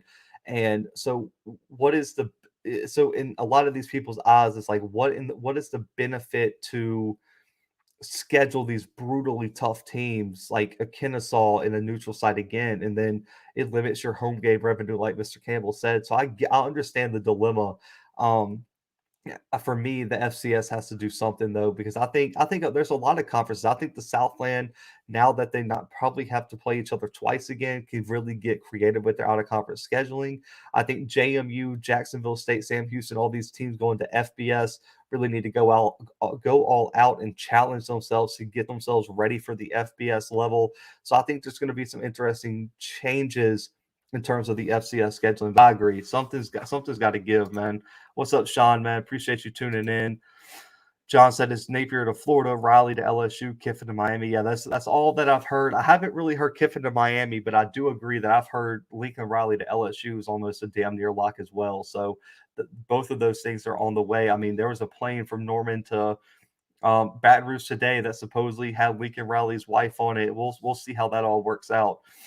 Steve said SMU hired Miami's offensive coordinator lastly. Yeah, man, I'm gonna do actually 2 episodes. I think on Monday I'm gonna drop it. I'm gonna drop the SMU hire and the TCU hire because they both hired new coaches. It's just rivalry week in the playoffs. I wanted to do this episode instead of those breaking news episodes. That would be horrible if SMU did that. Yeah, I agree. But they did. They hired Lashley. I think you create a new classic with some of these PWIs in a neutral site like Kennesaw State in Atlanta. You could play FAMU. I mean, I'm based on talking to Mr. Campbell and some of these, some of these FAMU alum. I mean, how much money could FAMU potentially make if Kennesaw and them like split the revenue from that game? I think it would be huge in my opinion. Uh, but I'm not sure. I'm not sure if Kennesaw would go for it. But for me, I think that would be a great opportunity. I mean, to have some sort of classic, like you could do the SWAC versus Big South Challenge, and you could have Monmouth one year, Kennesaw one year. You could trade out FAMU and Jackson State. You could have the best teams of each conference play each preseason. Just be like whoever the conference champ is the year before, that team goes and plays. I mean, I think a classic with a PWI would be a good thing in terms of SWAC scheduling. I mean, it'd be similar to the challenges that everyone's been suggesting across the conferences. So I think for me, it could work out in the long run. Yeah, Louisiana Tech's coach said that he'll be done after this year. Have FAMU play North Dakota State and Minnesota. The mayor is a Rattler. Oh man, okay, so I have to ask, Mr.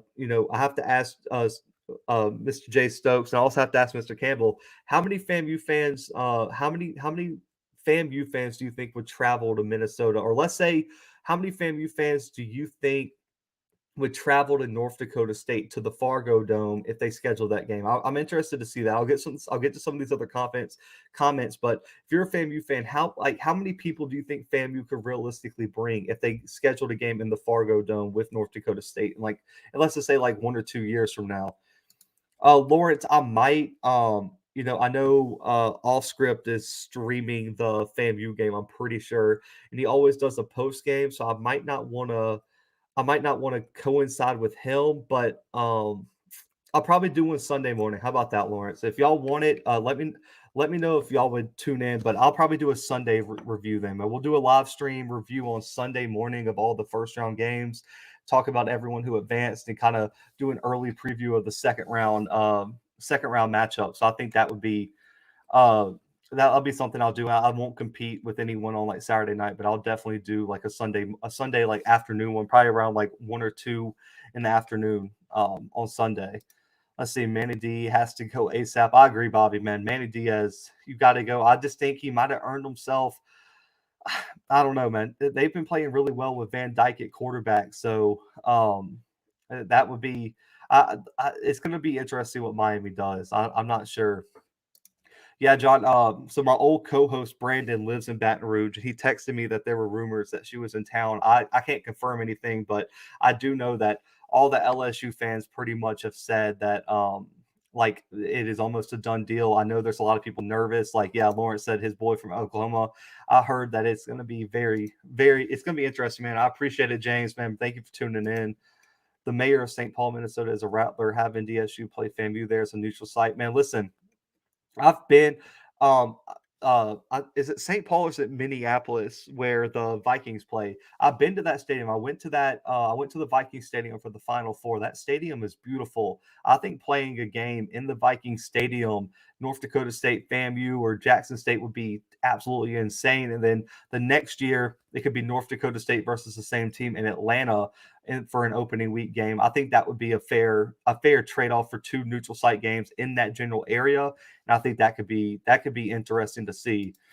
We got huge alumni bases in Chicago. They definitely could go to the Twin Cities. Going to Fargo, probably about as many. Man, Mr. Kelly got me cracking up. He said we're more afraid of the mosquitoes. Like he said, we're less afraid of mosquitoes than we are of the cold. But even though it's a dome, we're not going to Fargo. 2 SWAC teams have played in Fargo, and the fans did not show up. I was genuinely shocked because we were prepared for a wave of SWAC fans to come.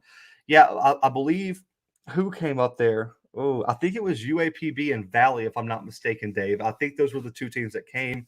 I know UAPB plays South Dakota State a few years ago and got beat like 90-6. That can't happen. If whoever the SWAC sends to the north, please don't send Mississippi Valley State or UAPB anymore. Please don't let them go get beat 90-0 in a neutral site game. That is just so disrespectful. There should be like a scoring limit or like a forfeit limit. That's crazy. Detroit 2, Minnesota would be more palatable than the Fargo Dome. Yeah, I think going to like Minneapolis or something would be huge, man. I agree with that. I think that'd be an interesting trade-off. Go Minneapolis and Atlanta back-to-back years and do like a neutral site home and home per se. Bring the FAMU band. That would help. That would help to attract a lot of fans to go anywhere, whether it's Fargo or the Twin Cities. Yeah, the bands are important. I've learned that. Definitely, I've learned that you got to bring the bands when you go on the road. Blue, people forget that HBCU have nationwide fan bases. It's not about travel; it's about competition and timing. That's true. That's true. And I know I've talked to some SWAC alum, and like they got fan bases all over the place. I know there's a bunch of Jackson State fans in California. Weirdly, like I've talked to a bunch of fans from California for Jackson State, so apparently they got a big alumni base over there. Too far, and it depends on what the games before and after. Yeah, because like if you so like Mr. Camp, like yeah, if you like schedule it right before a classic that everyone's going to go to, they'll probably try to save money in terms of not having to travel to Fargo and then go to the classic the week after. So you would have to have it in between like two games that FAMU fans really want, I guess, travel for. You definitely couldn't schedule it before the Florida Classic or anything like that, or FAMU fans just aren't going to go because they're going to be waiting the next week to go to Orlando for that game. John, neutral site games only work when you have rabid fan bases with a good reputation of traveling with the team. I mean, John, when you look at the SWAC, based on my lack of SWAC hours, I'll say that because I'm sure someone will correct me in the comments. For me, I would say Southern, Jackson State, and FAMU have great traveling fan bases. So you can probably play neutral site games with those teams. I mean, those teams usually, I would say, travel very well, especially Jackson State. They'll get out there and they'll pack out a stadium. So I think those are the three teams you have to target for these neutral site games. I know Southern, I believe it's Southern. They're when they played ULM, it tied ULM's like highest attended game of all time. So Southern absolutely will show up for the big game and put on a big crowd. So I think Southern, Jackson State, and FAMU are probably the teams you're going to look at to have those rabid fan bases that travel. North Dakota State played at the Twins baseball stadium. They had a huge turnout, so those are possibilities. So Dave, I know we talk. Sorry, man. Bobby's comment got me on that one. He said we got a mango tree. Oh man, Bobby, man, you gotta chill. But Dave, I got a question, man. How many fans do you think from Fargo would travel to Bragg if y'all played in Tallahassee, and how many North Dakota State fans would travel to like in Atlanta or maybe like even like a Nashville or something like that for a neutral site game between like FAMU or Jackson State with North Dakota State? Definitely let me know because I know North Dakota State travels well up north, but I don't know how they would travel down here. Prairie View A&M and yeah, Mississippi Valley came to Fargo. Let's see. Yeah, Valley lost 73-7. That's brutal. Houston, Atlanta, neutral site. Yeah, I agree. Those will be great neutral site games. Man, this comment, I need to frame this comment. He said it was 77 degrees in Tampa today. We hate the cold. He said, I got a mango tree. Oh, man, that's too much. Facts, it can't be close to the Miami or Memphis trips for JSU. Yeah, if it's near a game where people like, and God forbid, man, if it's near like the Boombox Classic or even the Soul Bowl or something like that, man, you can wrap it up for Jackson State fans. They're not coming.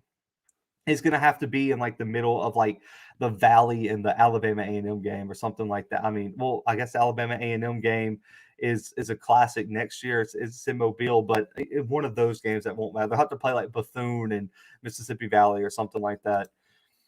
Yeah, Houston, Atlanta, Chicago, Alabama State just put the SWAC on notice today. Prom and Simmons will have nightmares tonight. I don't know about that, Lawrence. I don't know about that one.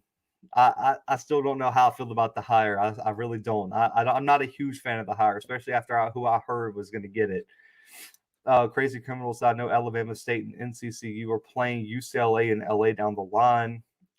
should be a good experience for fans and the bands going to the West Coast. But playing on the field will be a different outcome. Yeah, that's true. Yeah, UCLA is probably run up the score on both of those teams. But hey, at least it's a great opportunity to go play in the Rose Bowl. Listen, that's one of my top stadiums on my bucket list, man. To go play in the Rose Bowl would be huge, man. Huge. That would be so much fun. Plenty of schools for the SWAC and MEAC in their region.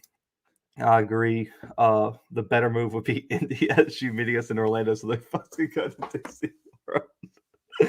Mr. Campbell, you're like, listen, you're like the tourism advocate of Florida, man. It's like, bro, come to Disney World. There ain't nothing to do up in Fargo. Come to Disney World, have a week. Look, it'll be like the Super Bowl MVP trip, and then get on the roller coasters, take some pictures, and then come to brag or go play. I believe it's Camping World Stadium, man. That's funny. He said, come to that's where it's at. That's funny. Oh man. Glad to see FAMU, North Carolina A&T, Tennessee State, Hampton always shoot for the playoffs. Nashville will be interesting because if FAMU brought the band, folks in Nashville from Tennessee State, Fisk, would come support. That's true. It would be interesting to see what Nashville would do. I think Jackson State, especially in Nashville, would be crazy too because, I mean, that wouldn't be that far at all. I see Lawrence still got that Thanksgiving left over. Listen, man, it's Friday. You're supposed to be nursing your hangover today, drinking just a little bit, not get too drunk. He's got to nurse the hangover into the weekend, man. That's funny. I do think FAMU will do well in Chicago attendance for the neutral site game. I agree. I think there's, like I said, those top 3 SWAC teams would be absolutely fine.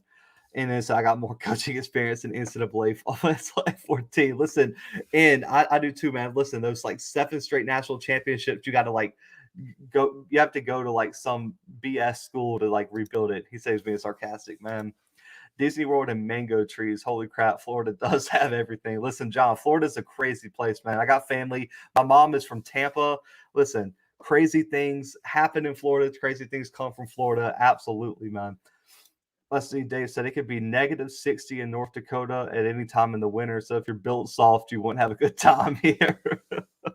A North Dakota State and Florida will get 30,000 fans easily. A lot of snowbirds. Oh, Mr. Campbell, I need that game now though, because man, if North Dakota State is bringing that many people to fill up the 30K stadium, and I need to see that. I need to see a home and home on that one. You gotta work with them if they're gonna bring that many fans to brag. I need to see it. I definitely need to see that one.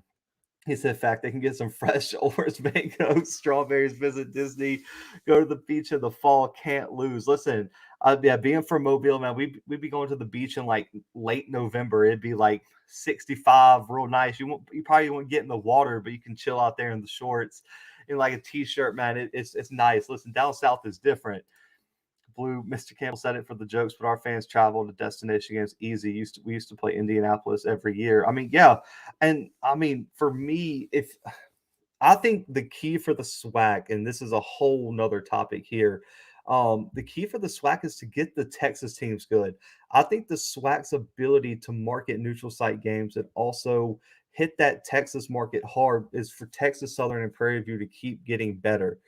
I mean, Prairie View had a big year this year, but Prairie View and Texas Southern, if they continue to get better, I think there's a whole Texas market the SWAC can unlock that could even that really and truly I think will benefit the SWAC in the long run. That you're in a huge market, and with both of those schools, you have to have them good. I know Texas Southern is great at basketball. That's great.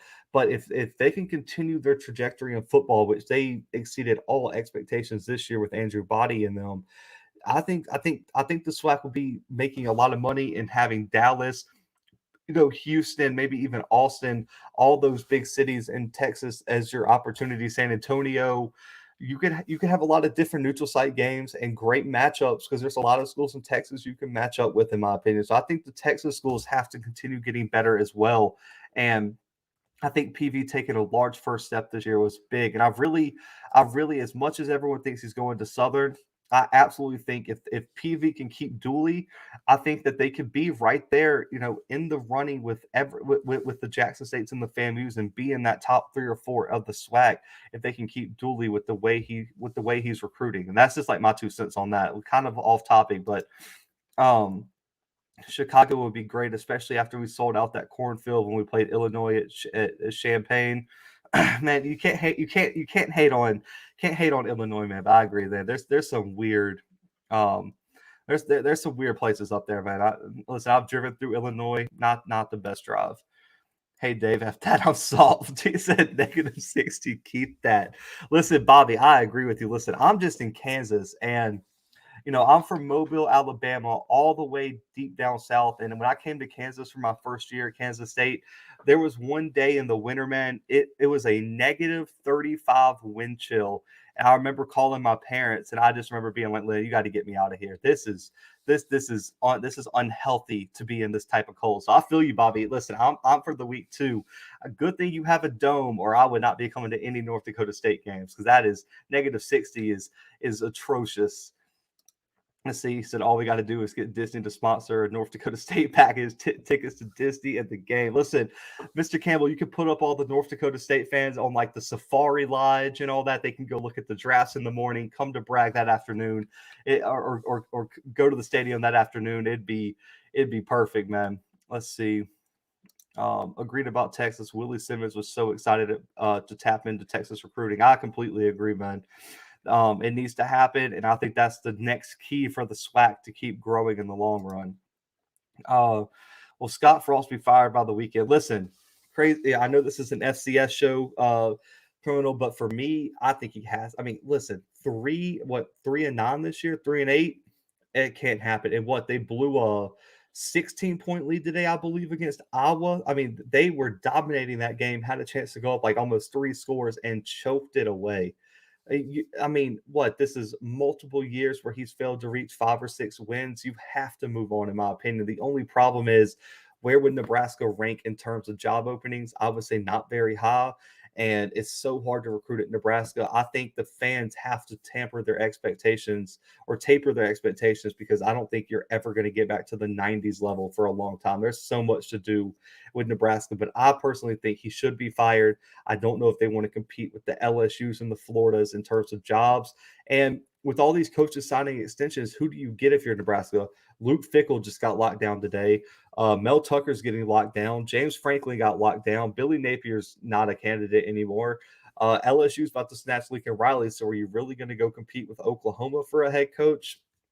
I don't think they will. So they'll probably have to give a one more year against all their will, man. All their will. Let's see. James Jackson, what are your thoughts on some sort of SWAC All-Stars versus other FCS conferences All-Star games? Maybe a little after the FCS championship game, more exposure for the SWAC and the FCS overall pre-draft. Uh, James, I think that's a good idea. Is the problem is who would play in it, because players usually don't play in multiple All-Star games, and I still think your top players would go to the East West, would go to the Senior Bowl, will now go to the Legacy Bowl. And so, what type of leftovers are you putting in that game? I think if they didn't create the Legacy Bowl, that could make a bit of sense. But since they have the Legacy Bowl, I can't imagine they would do that, just because they wouldn't have, because Akil Glass wouldn't go, Marquise Bell wouldn't go, Isaiah Land wouldn't go, James Houston wouldn't go. You would have those guys go into the bigger all-star games. And so for me, I think that would really limit its potential in terms of how that would work. The SWAC should create another bowl game versus the SWAC championship loser versus the Ivy League champion in Orlando for Disney Bowl held at Orlando Pro Soccer Stadium. How does that sound? I think that'd be interesting. And I mean, if so, I know Scotty and some of these other people have proposed a playoff, like a 14 playoff outside of the normal playoffs, but I think it'd be interesting to do like the 4 best teams from the SWAC, the MEAC, and the Ivy League potentially too. But I do like that idea, is that you could test yourself against the Ivy League. I don't know if the Ivy League would come to Disney World. You probably have to find somewhere in between where a lot of those schools are located. So maybe a Tennessee, maybe a Charlotte, I think would be more likely than Orlando for those teams. But I don't think that's a bad idea. I think that's better than what we have now. It's just convincing the Ivy League it's worth it for them, because the reason they opted out of the postseason because they're not concerned about it. How do you convince them to become concerned about it would be the one problem you would have. He said, brothers aren't Norday, we don't do the cold. All 9 of Nebraska's losses were by a total of 49 points. That is brutal, man. That is so brutal. Listen, that's tough, man. That is really really tough, and it shows how close they were. I mean, they were what, one score away from beating Oklahoma. They were like one score. They were in overtime with Michigan State. They, I mean, they played everybody close. They just couldn't close any games out, and so that's a lot of what ifs for the year. Yeah, Trev Albert already said he's not firing them. I don't think they want to go up against anybody. All I know is Manny Diaz better get the pink slip after Saturday, make the U great again. I agree. I still think Jay Stokes said he's going to get one more year due to some of the wins they had down the stretch. But I agree that I think Miami has to go in a different direction, especially after you already lost Lashley as well as the OC. Nebraska don't get those boys from LA anymore. Nope. And it's weird. I don't know if y'all saw the article. It was released, I think, in the early 2000s as well. I remember going back and reading it. But Nebraska's downfall coincided with the partial qualifier rule that got changed in the NCAA because Nebraska had like 80% of the roster that was partial qualifiers. But when they limited that, they lost a lot of their roster and the recruiting was never the same because that was how they were getting so many players that they usually wouldn't, is they were offering more opportunities for partial qualifiers than other schools, and that's how they were out recruiting some of the bigger schools in better areas. And now then that it's weird how it almost coincided perfectly with that partial qualifier rule. I think it's on Sports Illustrated or ESPN. If you look up Nebraska, I think partial qualifier rule, there should be like a few articles about it, but it's an interesting read. And they did like a deep dive on like their roster breakdown and why it cost them their spot at the top of college football. Let's see. All you need is beer in a parking lot, and we'll make the fun. Disney would have a no more in a North Dakota policy after that weekend. Yeah, this was a bad year for Nebraska. We had Bama State announced today. Which school announces the next hire for the SWAC? I personally think Southern's probably going to announce next. I don't think. I think Southern and Grambling were going to wait till at least after the Bayou Classic to announce, but I think Southern's going to move on it quick. I don't think Southern wants to have second pick of anybody, and I think Southern wants to have the face of their program ASAP. That way they can start recruiting quickly. I think Grambling will take a little bit longer. I think their process is going to, drag out just a little bit. But for me, I think Southern's probably the next, John. I see. Unfortunately, they lost that Texas pipeline when they left the Big 12. Those folks from North Dakota State can get a nice tan and see some good football. I know y'all take over Orlando, get a nice tan. I like it. Nebraska's main problem is they can't get blue chip linemen. They keep hiring coaches that need blue chip linemen to win, and also quarterbacks. John, man, they haven't had a damn good quarterback in years, man. I can't remember the last quarterback for Nebraska outside of Tommy Frazier that was worth anything, man. I mean, well, they had what was it? Is it Couch or Crouch in the early 2000s? They ended up winning the Heisman on some like BS, but outside of that, since the early 2000s, they haven't had a good quarterback in forever, man. And so quarterback and offensive linemen have been a problem for Nebraska. Let's see. Always thought it'd be fun if the FCS conferences had a conference championships like the FBS. That would help cut the 24-team playoffs to now just conference champ. Plus, I agree, Dave. I have absolutely. I agree. You got to cut it down because I think it saves on travel costs. I think it increases the revenue the playoffs can generate. I think having conference championships and divisions will help some of these conferences because I don't think the SWAC, I like how they do it because that's how most of the P5 teams do it. But just to say, oh, whatever your regular season record, and the Big Sky is the best example. How in the world Sac State got to be the Big Sky champ without even playing? I mean, they didn't even play Eastern Washington or anybody this year. There's no way they should have been the Big Sky champs without having to play the Montanas, the Montana States, and the Eastern Washingtons. That's just crazy. So I definitely agree that conferences need to have conference championship games and divisions and all that. Let's see. 8 of Nebraska's losses were by 8 points or less. They only lost to Ohio State by 9 points. Yeah, I mean, listen, that's I mean they played everyone good this year. They just couldn't close games out. Nebraska needs to hold on one more year, a lot less competition next year. They lost their Texas pipeline. They have one of the strongest walk-on programs in the 90s too. I agree. Before I forget, how pissed are UCF fans are going to be that Cincinnati is undefeated and make the FBS playoffs when they wouldn't get UCF a shot? Yeah, listen. Um, if I'm a UCF fan, I am pissed. Listen, I was at the chick. Listen, I was there. I mean, I was in the end zone in the Auburn student section in the student section in Atlanta Stadium the day that UCF beat us. And I remember walking out of the stadium and feeling like defeated. I mean, that was like one of the worst days of my life. You can put it up there with like one of the worst days I've ever had in person being at an Auburn game. I was like, man, we really just lost this game. Like we let the whole country down because now they get to claim a national title because we beat Georgia and Alabama, who ultimately was in the national title that year. But man, if I'm UCF, I'm pissed because I'm like, man, y'all couldn't give us the benefit of like giving us Cincinnati.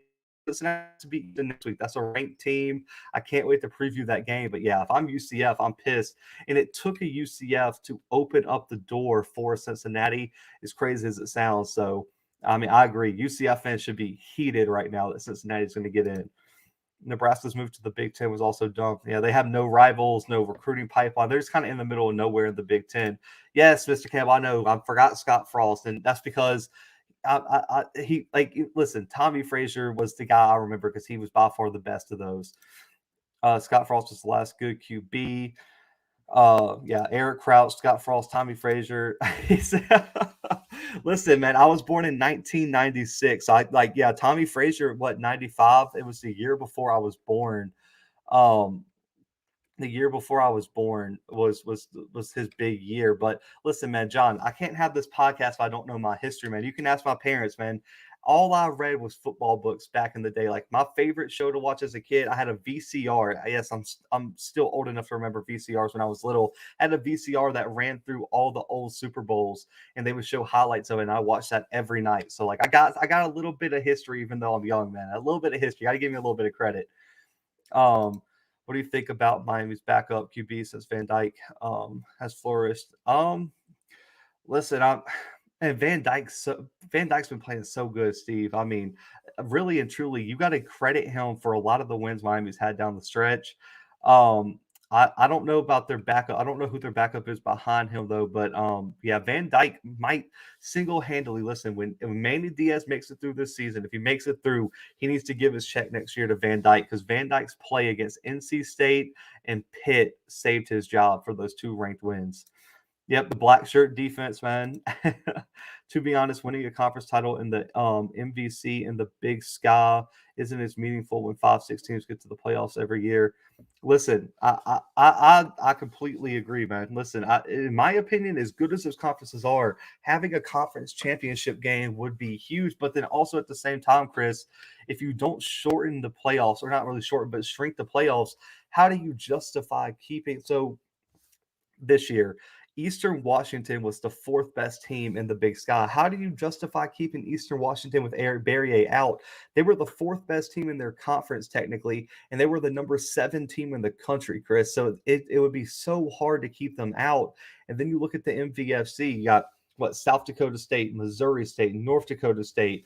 I mean, you have so many teams. I mean, even South Dakota. I mean, you have so many teams that are good. It's just really hard to keep those teams out. So I agree. You're gonna have to shrink it up and then make the conference championships mean more, in my opinion.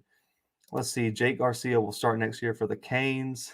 Okay, yeah, Jake Garcia. He probably. I'll give you that. I'll give you that. They had one of the McCaffrey brothers. Yeah, he transferred this all season, Aaron. He went to, I think he plays, if I'm not mistaken, correct me if he plays at like Northern Colorado, I'm pretty sure, is where he transferred, but don't quote me on that. But I'm pretty sure it's Northern Colorado is where he ended up transferring. Since these can still get forced out, keep in mind that the committee reassesses every 1 week, and conference championship week is really going to change strength of schedules. Yeah, John, that is a fact. The one thing, though, that I think does help Cincy is they play a ranked team in their conference championship week. They play Houston, which should be, if they win this week, in a top 20 team. So give them another top 20 win, which really helps. The one thing Cincy cannot have happen, in my opinion, is Oklahoma State win their final 2 games, including the championship, and then Bama beat Georgia. Because if you have a one-loss Big 12 champ, you have a one-loss Bama SEC champ, a one-loss Georgia, an Ohio State conference champ, I don't see how they get in, man. I think that could really be the end of Cincinnati's playoff run. So that absolutely could hurt them. Let's see. Hey, Blue Bloods, quick recap. Is FAMU the second biggest underdog behind Davidson versus Kennesaw State? Let me double check. They're the third. No, uh, let's see. They're the fourth biggest underdog, Mr. Campbell. You got Sacred Heart at 18 and a half. You have Davidson at 23 and a half. You have UT Martin at 13 and a half, and then you have FAMU at 12 and a half. So they're the fourth highest underdog, Mr. Campbell, right now. So fourth highest. FAMU safety number 3 played for UCF that game too. Yeah, Antoine Collier's a stud. Absolute stud. Man, appreciate you, Dr. G, man. Definitely appreciate you being a member. Listen, if you're a member, a bunch of stuff's coming in the off season, and also I'm working on developing an exclusive members hoodie, and I'm going to try to get out to all the members by Christmas time. So stay tuned for that. It'll be in the member community tab. I'm designing a very special one for members, so stay tuned for that. At John, YouTube and EA Sports, NCAA college football is the use the source material, man. I appreciate you, Mr. Campbell. That's the goal. That's the goal, man. Blue Bloods, big shout to you, man. I appreciate it, James. Thank you for tuning in. Definitely appreciate that. Programs like Cincy, UCF, Boise take a few years to develop talent. They rebuild, not reload. So when they don't get a shot, it really hurts. I agree, man. When you have a team like UCF had in 2017 and really 2018, they went undefeated and barely lost to Joe Burrow and LSU, guys. Put that in perspective. They played the champions, the national champions who ran through everybody the game before they went on that run and almost beat them. They lost by 7 points to LSU that season. That was their one loss in a 2-year span. And you're telling me that they didn't deserve it. And they beat an Auburn team that beat the national champions by double digits just a week earlier. And they beat the second place team in Georgia. They beat them, 41-17, I believe Auburn won that game. Listen, by the way, best game I've ever been to as an Auburn fan. That was my senior year at Auburn. That was a fun few weeks for my senior year. I'm not gonna lie. The classes, least of my concern, those final 2 weeks, man. I'll be honest with y'all. John, I've only watched Miami highlights the last month, but Van Dyke looks like he's just throwing a lot of checkdowns, not forcing anything. Yeah, but John, that's all Miami has to do. Like when you looked at Miami this year, I thought they'd be better than they were because they had so much experience coming back. I mean, they were returning, I believe, 21 of 22 starters, and the only starter they weren't returning was a transfer from Oklahoma at wide receiver. They had so much potential, and the thing that Van Dyke's doing is, like you said, he's not forcing anything, he's not turning the ball over, and Miami's good enough to compete in the ACC if they don't turn the ball over and don't make dumb mistakes and they're balanced. And that's what Van Dyke's done. So I don't think you get. I agree. He isn't anything special, but he's a great game manager, and that's really and truly all Miami needed down the stretch. Because what would happen is De'Aaron King would just make mistakes or make crucial or have crucial turnovers, or the running game would go AWOL, and then the defense would collapse. They weren't in sync, and Van Dyke really seemed to be a calming presence for that team. That's the only thing I think he brought different in terms of his quarterbacking. Ralph Johnson, Nebraska went down after they beat Miami bad in the Rose Bowl. Yep. McCaffrey went to SMU. He might have went to SMU. I swore he went to like North Dakota, Colorado, but yeah, I'll double check after the show where he went. Yeah, McCaffrey with his dad at coach. Houston messed around and beat Cincinnati. Listen, if that happens, chaos up top, chaos, because then Notre Dame's probably going to slide in. It is going to be interesting. Let's see, Georgia Tech. Go Georgia Tech from a season ticket holder. Joe Brady was in LSU when they beat UCF 2018 and 2019. Yeah, they were definitely apples to oranges on offense, man. Listen, Joe Burrow, that turnaround from 2018 to 2019 was, listen, I mean, that team, in my opinion, was just so interesting to watch. I mean, the only defense that even gave them a run for their money was Auburn when they came to the Death Valley, and it was because Derek Brown had a ridiculous game against them. 2019 LSU, man. If you didn't watch that team's run, you just have to go watch some film of that team, because that team week in and week out blew my mind. That Oklahoma playoff game, you can say what you want about Oklahoma's defense, but to put up 63 points on a playoff team like that, and they did it so convincingly in the way they beat Georgia in the SEC championship, It was brutal, and that team was so impressive, man. John, I remember covering that for the podcast. That was before we were even on YouTube, and that game, that season was insane. I agree, Blue. Oklahoma State and Alabama winning conference chips this year is very realistic. I don't, man. Oklahoma State, man, as we're kind of getting off of FCS now to a point, but like Oklahoma State for me is one of those teams that is so interesting to look at this year because I mean they started out almost getting beat by Missouri State week one, and then just week in and week out they found their footing. They lost what I believe that they had like two wide receivers go down. They lost all their running backs. They ended up having to start Jalen Warren, who's a transfer from Utah State. He ends up breaking out. The defense is one of the top defenses in the country right now. It leads the Big 12 in every statistical category. You know, Sanders found his rhythm down the stretch. And you got to give Mike Gundy a lot of credit. You know, I thought he was on his way out because of his comments and the t-shirt thing with Chuba Hubbard last year, but he's really corrected everything and really got this team believing that they can win. And if they get a rematch with Baylor, I like their chances, and I really like their chances against Oklahoma this week. I agree that Oklahoma State winning out would not be a surprise to me. For me, Alabama winning would be more surprising, especially with their lack of defense at times. I just think Georgia's on a different level, man. I really like what Georgia's bringing to the table. And then also George Pickens might return for the SEC championship. And if Pickens gets back, that offense is going to go to another level because Pickens is a matchup nightmare. I think he's the best wide receiver in the country, right up there with like a Jamison Williams and a Chris Olave. If he's fully healthy, Georgia's offense goes to another level, especially if JT Daniels can come back as well. So they got a lot of injuries right now, and I'm going to be interested to see if they rest people this weekend against Georgia Tech, who's not going to be very good. Let's see. EWU cannot beat MVFC teams. They don't have a history of it, man. I'll agree with you on that. I do think they're better than UNI, though. I do think they'll struggle once they get to some of the top MVFC teams later in the bracket if they can make a run. Let's see. As an LSU fan, I still get giddy. Like, listen, man, I feel you, John. Listen, I still have the entire Auburn 2010 national championship season on DVDs. I have all the games on DVDs, so I definitely feel you about that. Do you believe Montana or James Madison is a bigger threat to spoiling the playoff run?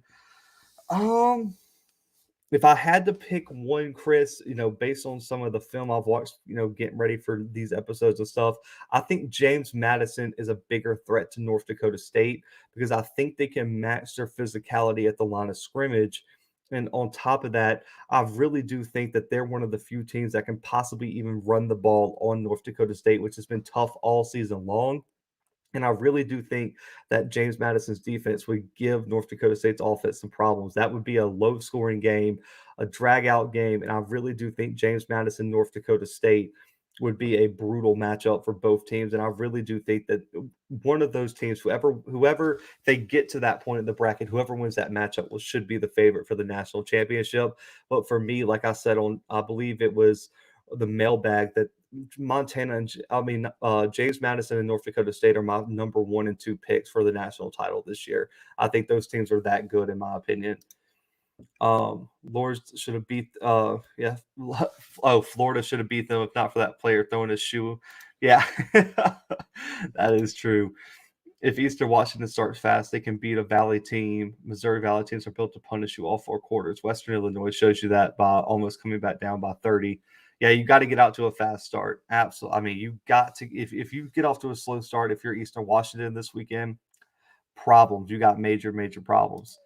The through show last year, yeah, last year was that year. Oh man, that press conference, man. Listen, that press conference is by far my favorite press conference. He was like, "I'm a man. I'm 40." Like, listen, that if I ever, so I know Scotty has his custom intro. If I ever make me a custom intro, I'm putting part of that in my intro where he's going off on the reporter. But man, listen, I love it. And I think it bought him so much credibility on the recruiting trail that he would stand up for his players like that. So for me, I loved every bit of that press conference, man. I'm a man, I'm 40. You could talk to me. And I mean, he even was like walked out from behind the podium and was like going at him.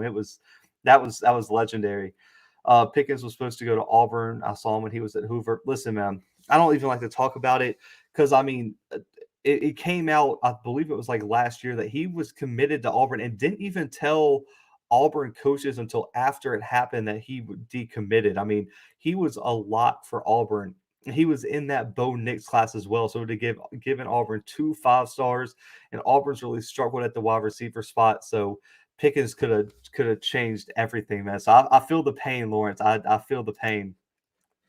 There's only 73 of 82 spots available for bowl teams with 6 wins. We may see teams under 500 getting bowl bids. Yeah, it happened last year too because of all the opt-outs as well. There's so many teams that were opting out of bowl games that they were just letting teams in. I wish, Lawrence, that they would let FBS teams, play in some of the lower bowl games, or FCS teams play in the lower bowl games, but I know that's not the case right now.